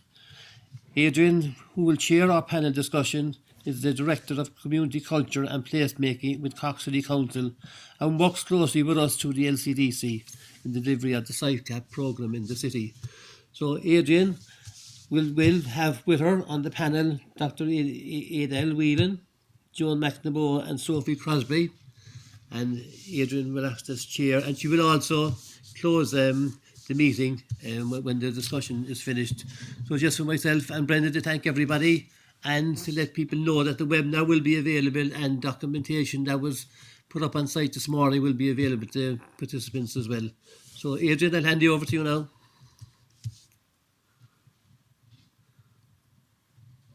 You see there. Adrian, can you hear me? She may have frozen there. Oh. She's frozen? Oh, she's frozen.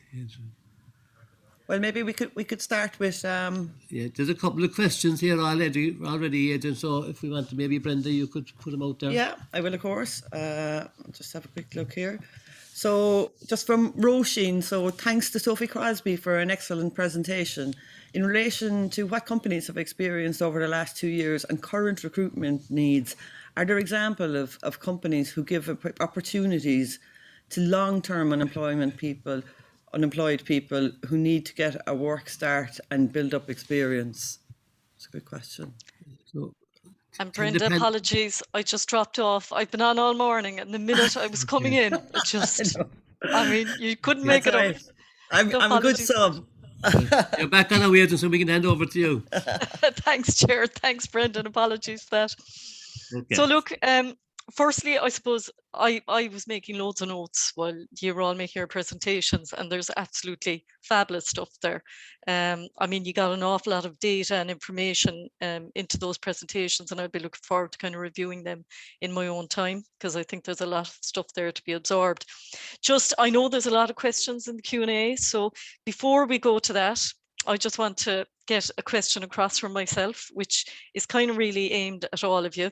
And as you were going through your presentations, I suppose something that kind of sprang to my mind on 2 or 3 occasions was, you know, that saying, do what you love and love what you do. And then I suppose as I was looking, like Joan, your presentation is about, I suppose, identifying where the gaps are for skills that are required for, I suppose, our nation or country, employers.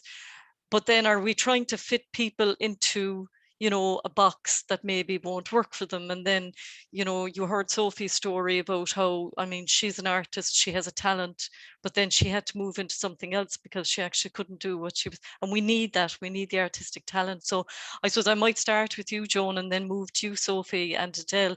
Like, what are your thoughts around that? Is it something that, is it a conflict that we have? How do we create a balance on that? Great to be the first person to start on this. Well, I mean, from our point of view, we're very much, as you mentioned, Adrian, we're very much from that point of finding where the skills and the match up. So yes, we absolutely need more of the artistic, but from an employer's point of view, where they're going to provide jobs, we need to ensure that we have the skills. I mean, it comes back to that whole thing in terms of your level of education, what you train as. But I think what's really coming across now is that we have this lifelong learning path, that we're not training, you know, we're not all going to university for one thing, you know, that you need to know that your job is going to evolve over the years. And as I said, try and do something that you love.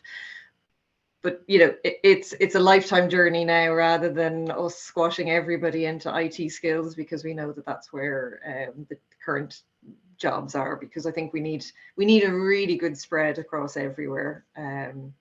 Absolutely. Yes. Yeah, thanks, Joan. And I suppose, look, I mean, Cork City is UNESCO learning city. So, I mean, we do have a very strong record and reputation for lifelong learning. And I suppose you have pointed out, I suppose, where the challenges are for those people who have lower employment attained, that it's always difficult for them. So I suppose we have to try and find ways to move into that. So Sophie, I suppose from your perspective then, I mean, I was listening to your talk and I was just saying, oh, God help you.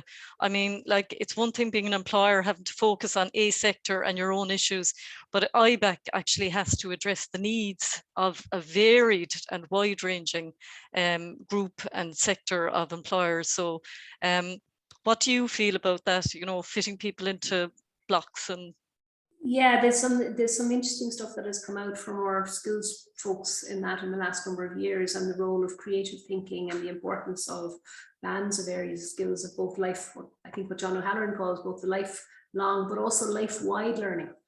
And I think we need, as an organization, I think we need to kind of learn a bit from our history here as well, which is, on the one hand, you know, there's a need to earn a living and work has to pay, and there's an intrinsic value in work for people that goes beyond just the income that is provided, you know, in terms of people's self-esteem and worth and otherwise. And then there's the self-actualization part of it, which is that people who are happy and fulfilled in what they are doing are, you know, naturally going to be more successful in the job that they're doing. So it's, how do you get that balance right? And, you know, I think we've become a very wealthy society in the last 10, 15 years. And I think we need to have a little bit of lickness as well at the same time, and remember some of our lessons of our history as well, in terms of ensuring that we continue to, I suppose, value the role that work plays for people, not just in terms of, you know, the income benefit aspect of it, but in terms of the the overall human aspect of it as well. So it's to get that balance right, I think, is challenging. Thanks, Sophie. And yeah, you're right. I mean, a couple of times as well during your presentations, like that personal development piece, I think was coming across from nearly everybody, really. You know, I think we all do recognize that and we should treasure it, you know. So Adele, your views and thoughts? Yes, Adrian, I suppose there is an underlying assumption that people know what they want to do there. And I think there is this guidance piece from my research and actually interviewing the individuals was they weren't actually sure where their skills were at, where their do what you love, even finding that within the labor market.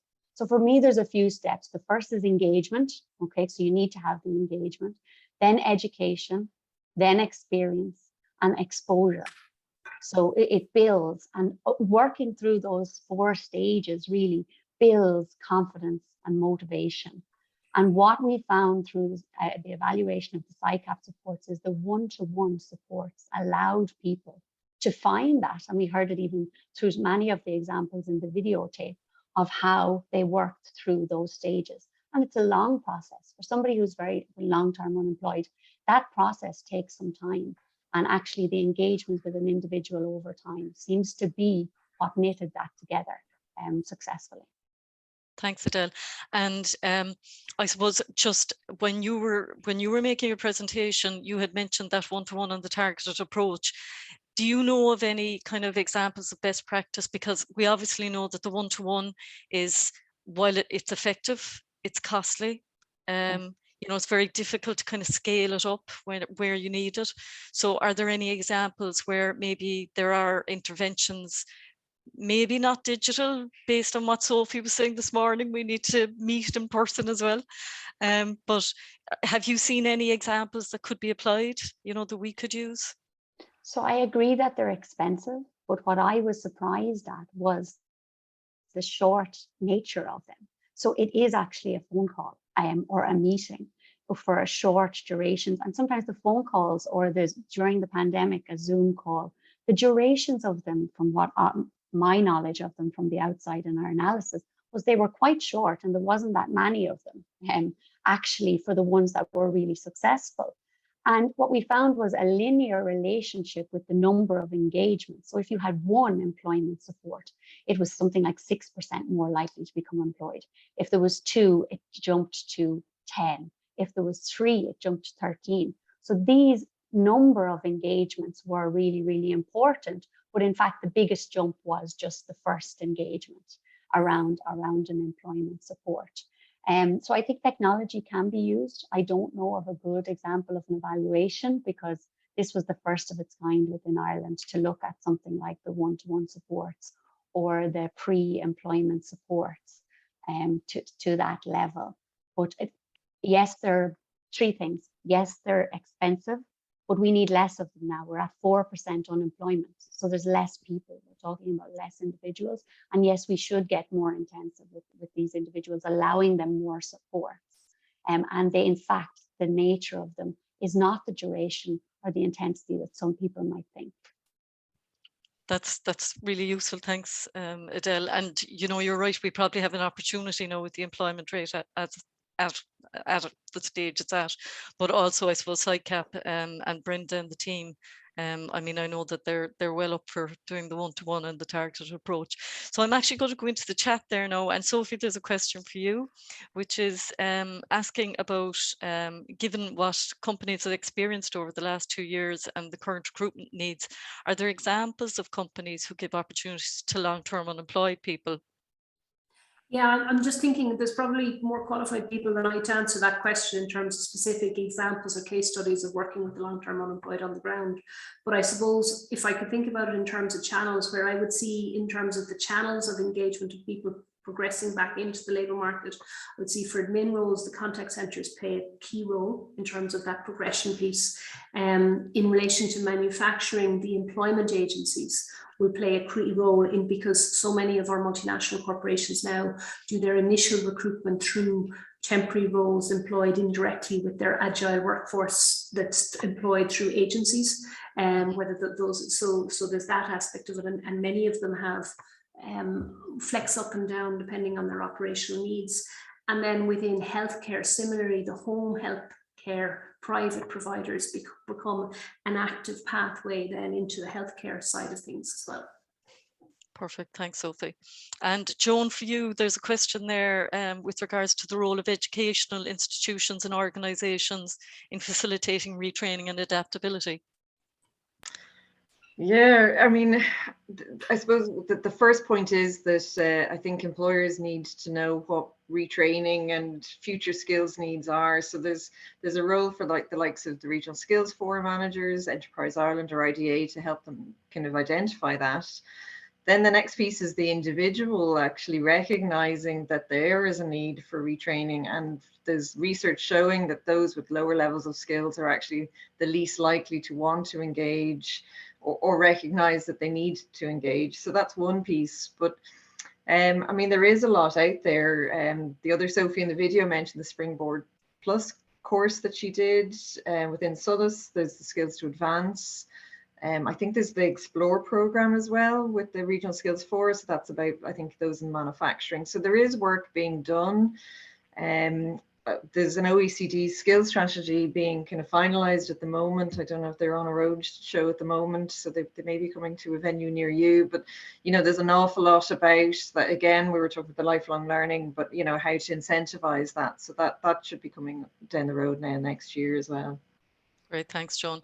And I suppose, look, for those of you who maybe don't know me, I'm a Director of Services for Community, Culture and Placemaking.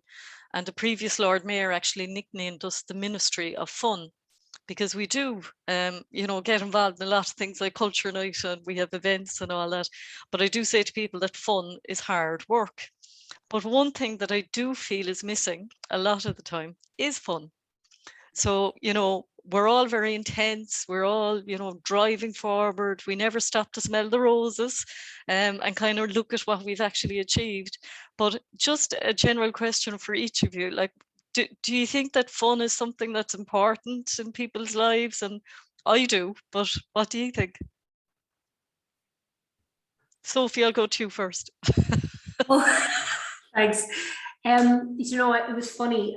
I lost my dad a couple of weeks ago, and at the funeral. Sorry to hear that, Sophie. No, that's okay. But at the funeral, what I was struck by was how many of his work colleagues over the years came up, and what was so important was the connection with the workplace and the cultural and physical sense of community and fun, because our workplaces are communities, whether they're online or whether they're hybrid. And I think one of the challenges we have now with hybrid working is because we come to the office for short bursts of time, or expectations when we come to the office may be different or met. So it's how do we, without going into the dreaded online Christmas party, nobody wants to repeat that experience, but it is about how do you create that sense of fun. So, for example, in IBEC, we experimented this year with the hybrid, last year and this year with the hybrid workplace choir. And I have never laughed so much or had so much crack in a week, right? Because that half an hour in the week when we were all working, you know, whether we were the first year, I think we were on Zoom, we put in a Zoom entry. We sponsored the international competition, the Cork Festival, and it's growing as a category now. But this year we managed to do, I think this year we had one group of people who were in head office who were able to rehearse in person, and the rest of us Muppets who were trying to join in on Zoom, trying to rehearse. And we managed to have one face-to-face rehearsal, but not everybody was in the room. So our first all in the room face-to-face rehearsal going onto the stage of City Hall was the day of the performance, where we were all stuck in the School of Music beforehand, trying to get it together.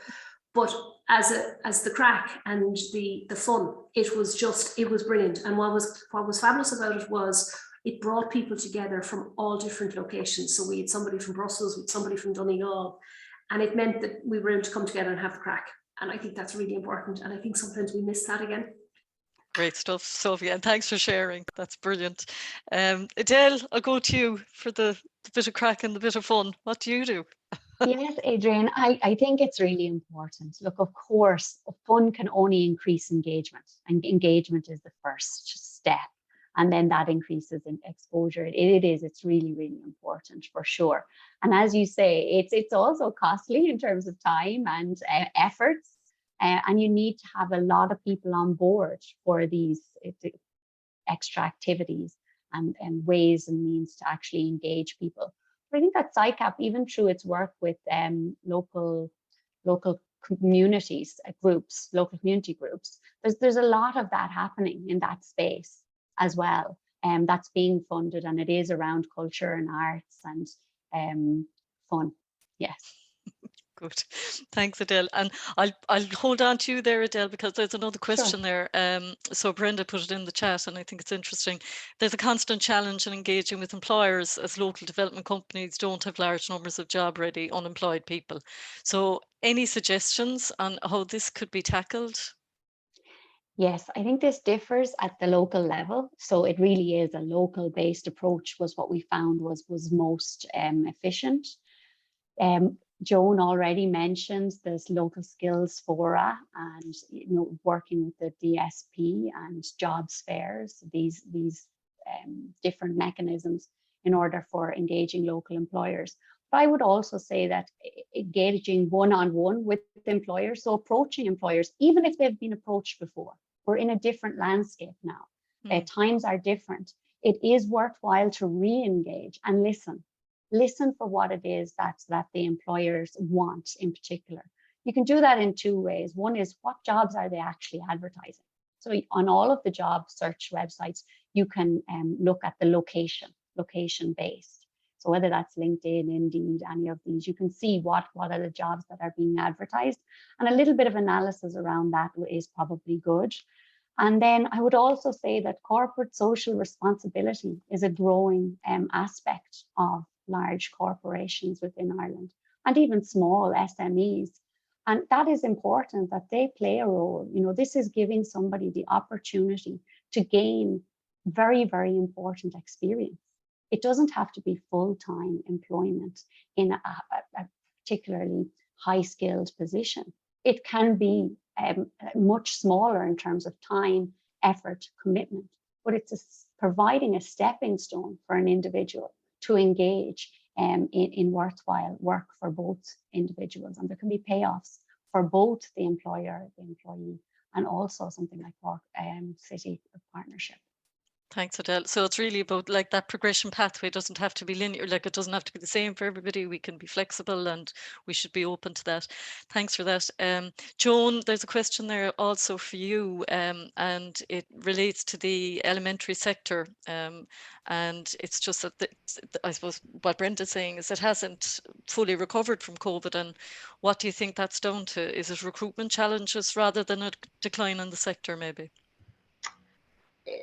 I would say it's both, and particularly now when we see, some of the reasons why some of the hospitality isn't fully recovered, now that with energy prices. So you can see people are just opening, say, 4 days a week or 5 days a week rather than the full 7 days, the number of people employed.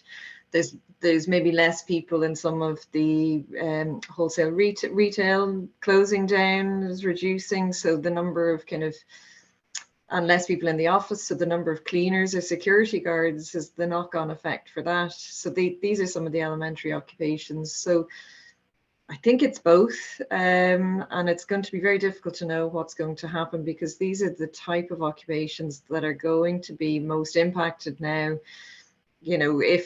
If we are tightening up, it's the services type occupations that will suffer. If people aren't spending as much money, it'll be hospitality and retail that will take the hit on that, I think. Yeah, thanks, Joan.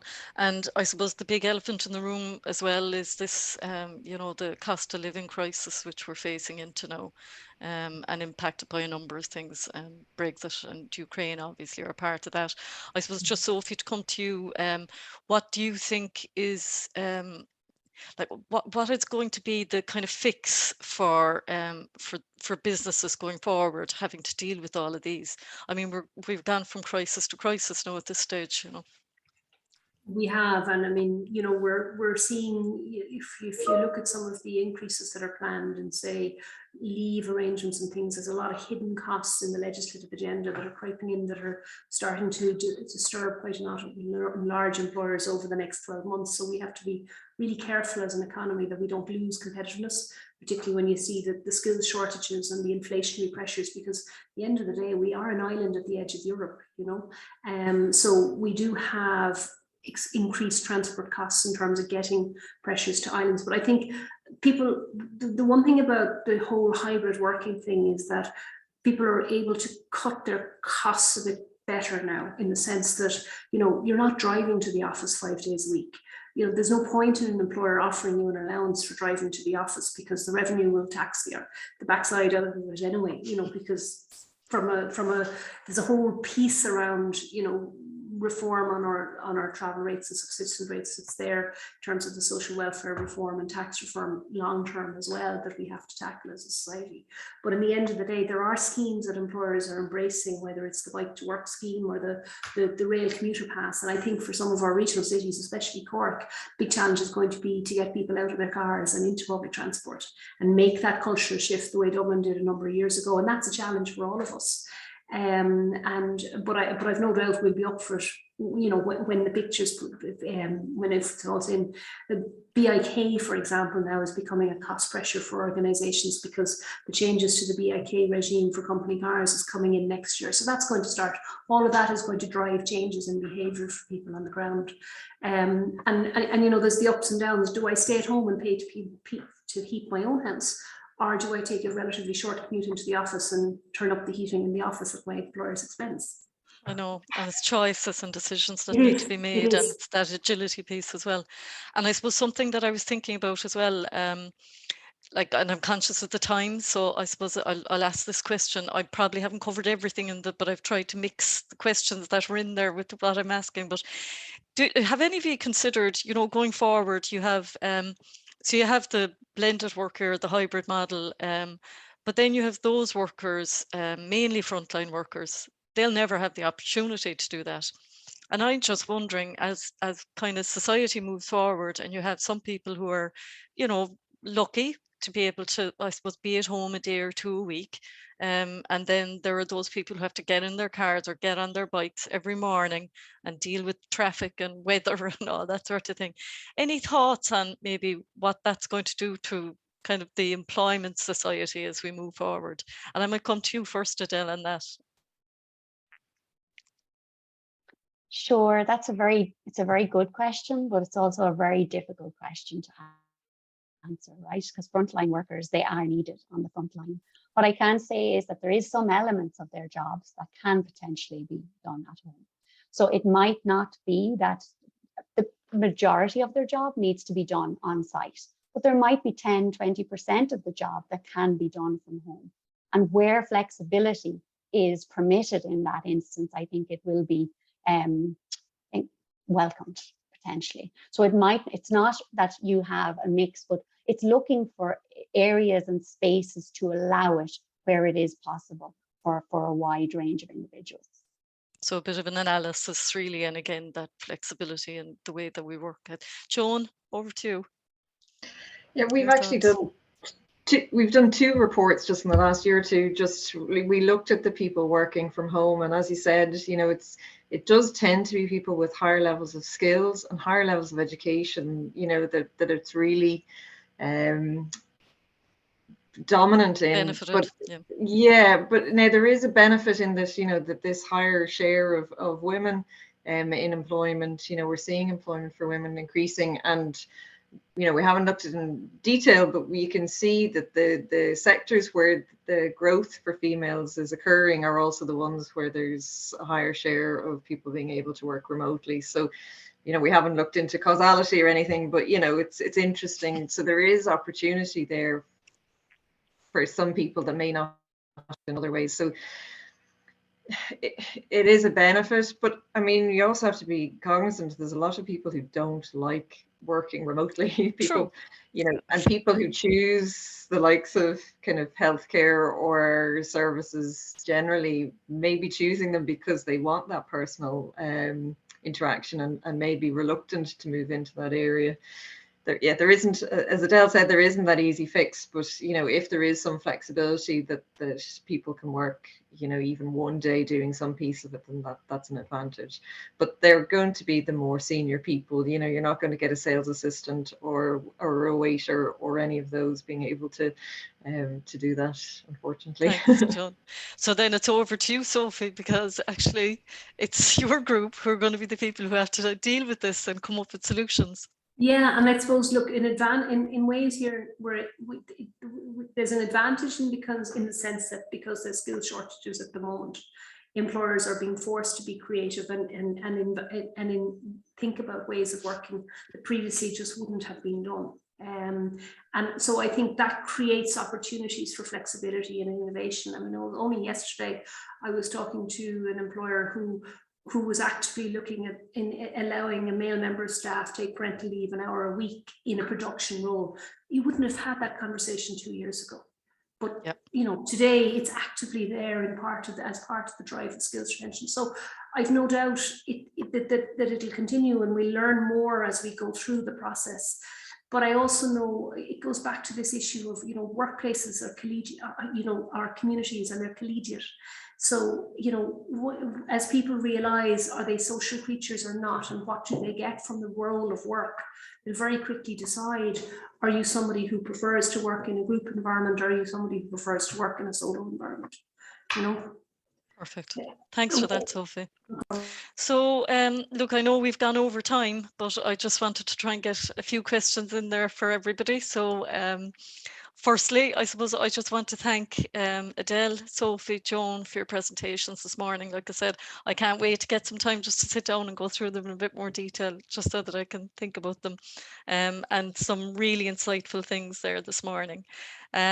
I suppose I'm referring back to Paul Geraghty at the start of the morning, and he was asking us, how do we tell the story, or we're not telling the story. But I really thought the videos that we had today, I mean, that's the storytelling, and that's how we tell it, like we can put all the data and all the evidence up in front of people, but it's the people who've actually experienced and gone on a journey that need to tell the story for us all. So I think we need more of that, and I'm sure Brenda and her team will be looking at that. I suppose the other thing that I was thinking throughout the morning as well is that, if anything, over the last couple of years, I think we've all demonstrated real resilience, and that's not just as individuals, but as communities, like as local communities, business communities. I think we've all, and when I said we should stop and smell the roses, I really do think we should all give ourselves a big clap on the back and kind of say, we have done amazing work over the last 3 years with all the challenges that we have. And I actually think, because of what we've gone through with COVID, I think the Ukrainian piece, we've all just pivoted into kind of dealing with the next crisis, so we don't want to be doing that forever, but I suppose we'll do it for as long as we have to. But I think we're in a good position to kind of manage that. So look, I also just want to thank Mick O'Connell, Chair of Cork City Partnership, Brenda Cahill and her team for all the fantastic work that you're doing. And with that, I might just close off the session and wish you all a nice day. Okay. Thank you. Bye-bye. Thank you Bye, very everyone. much. Bye.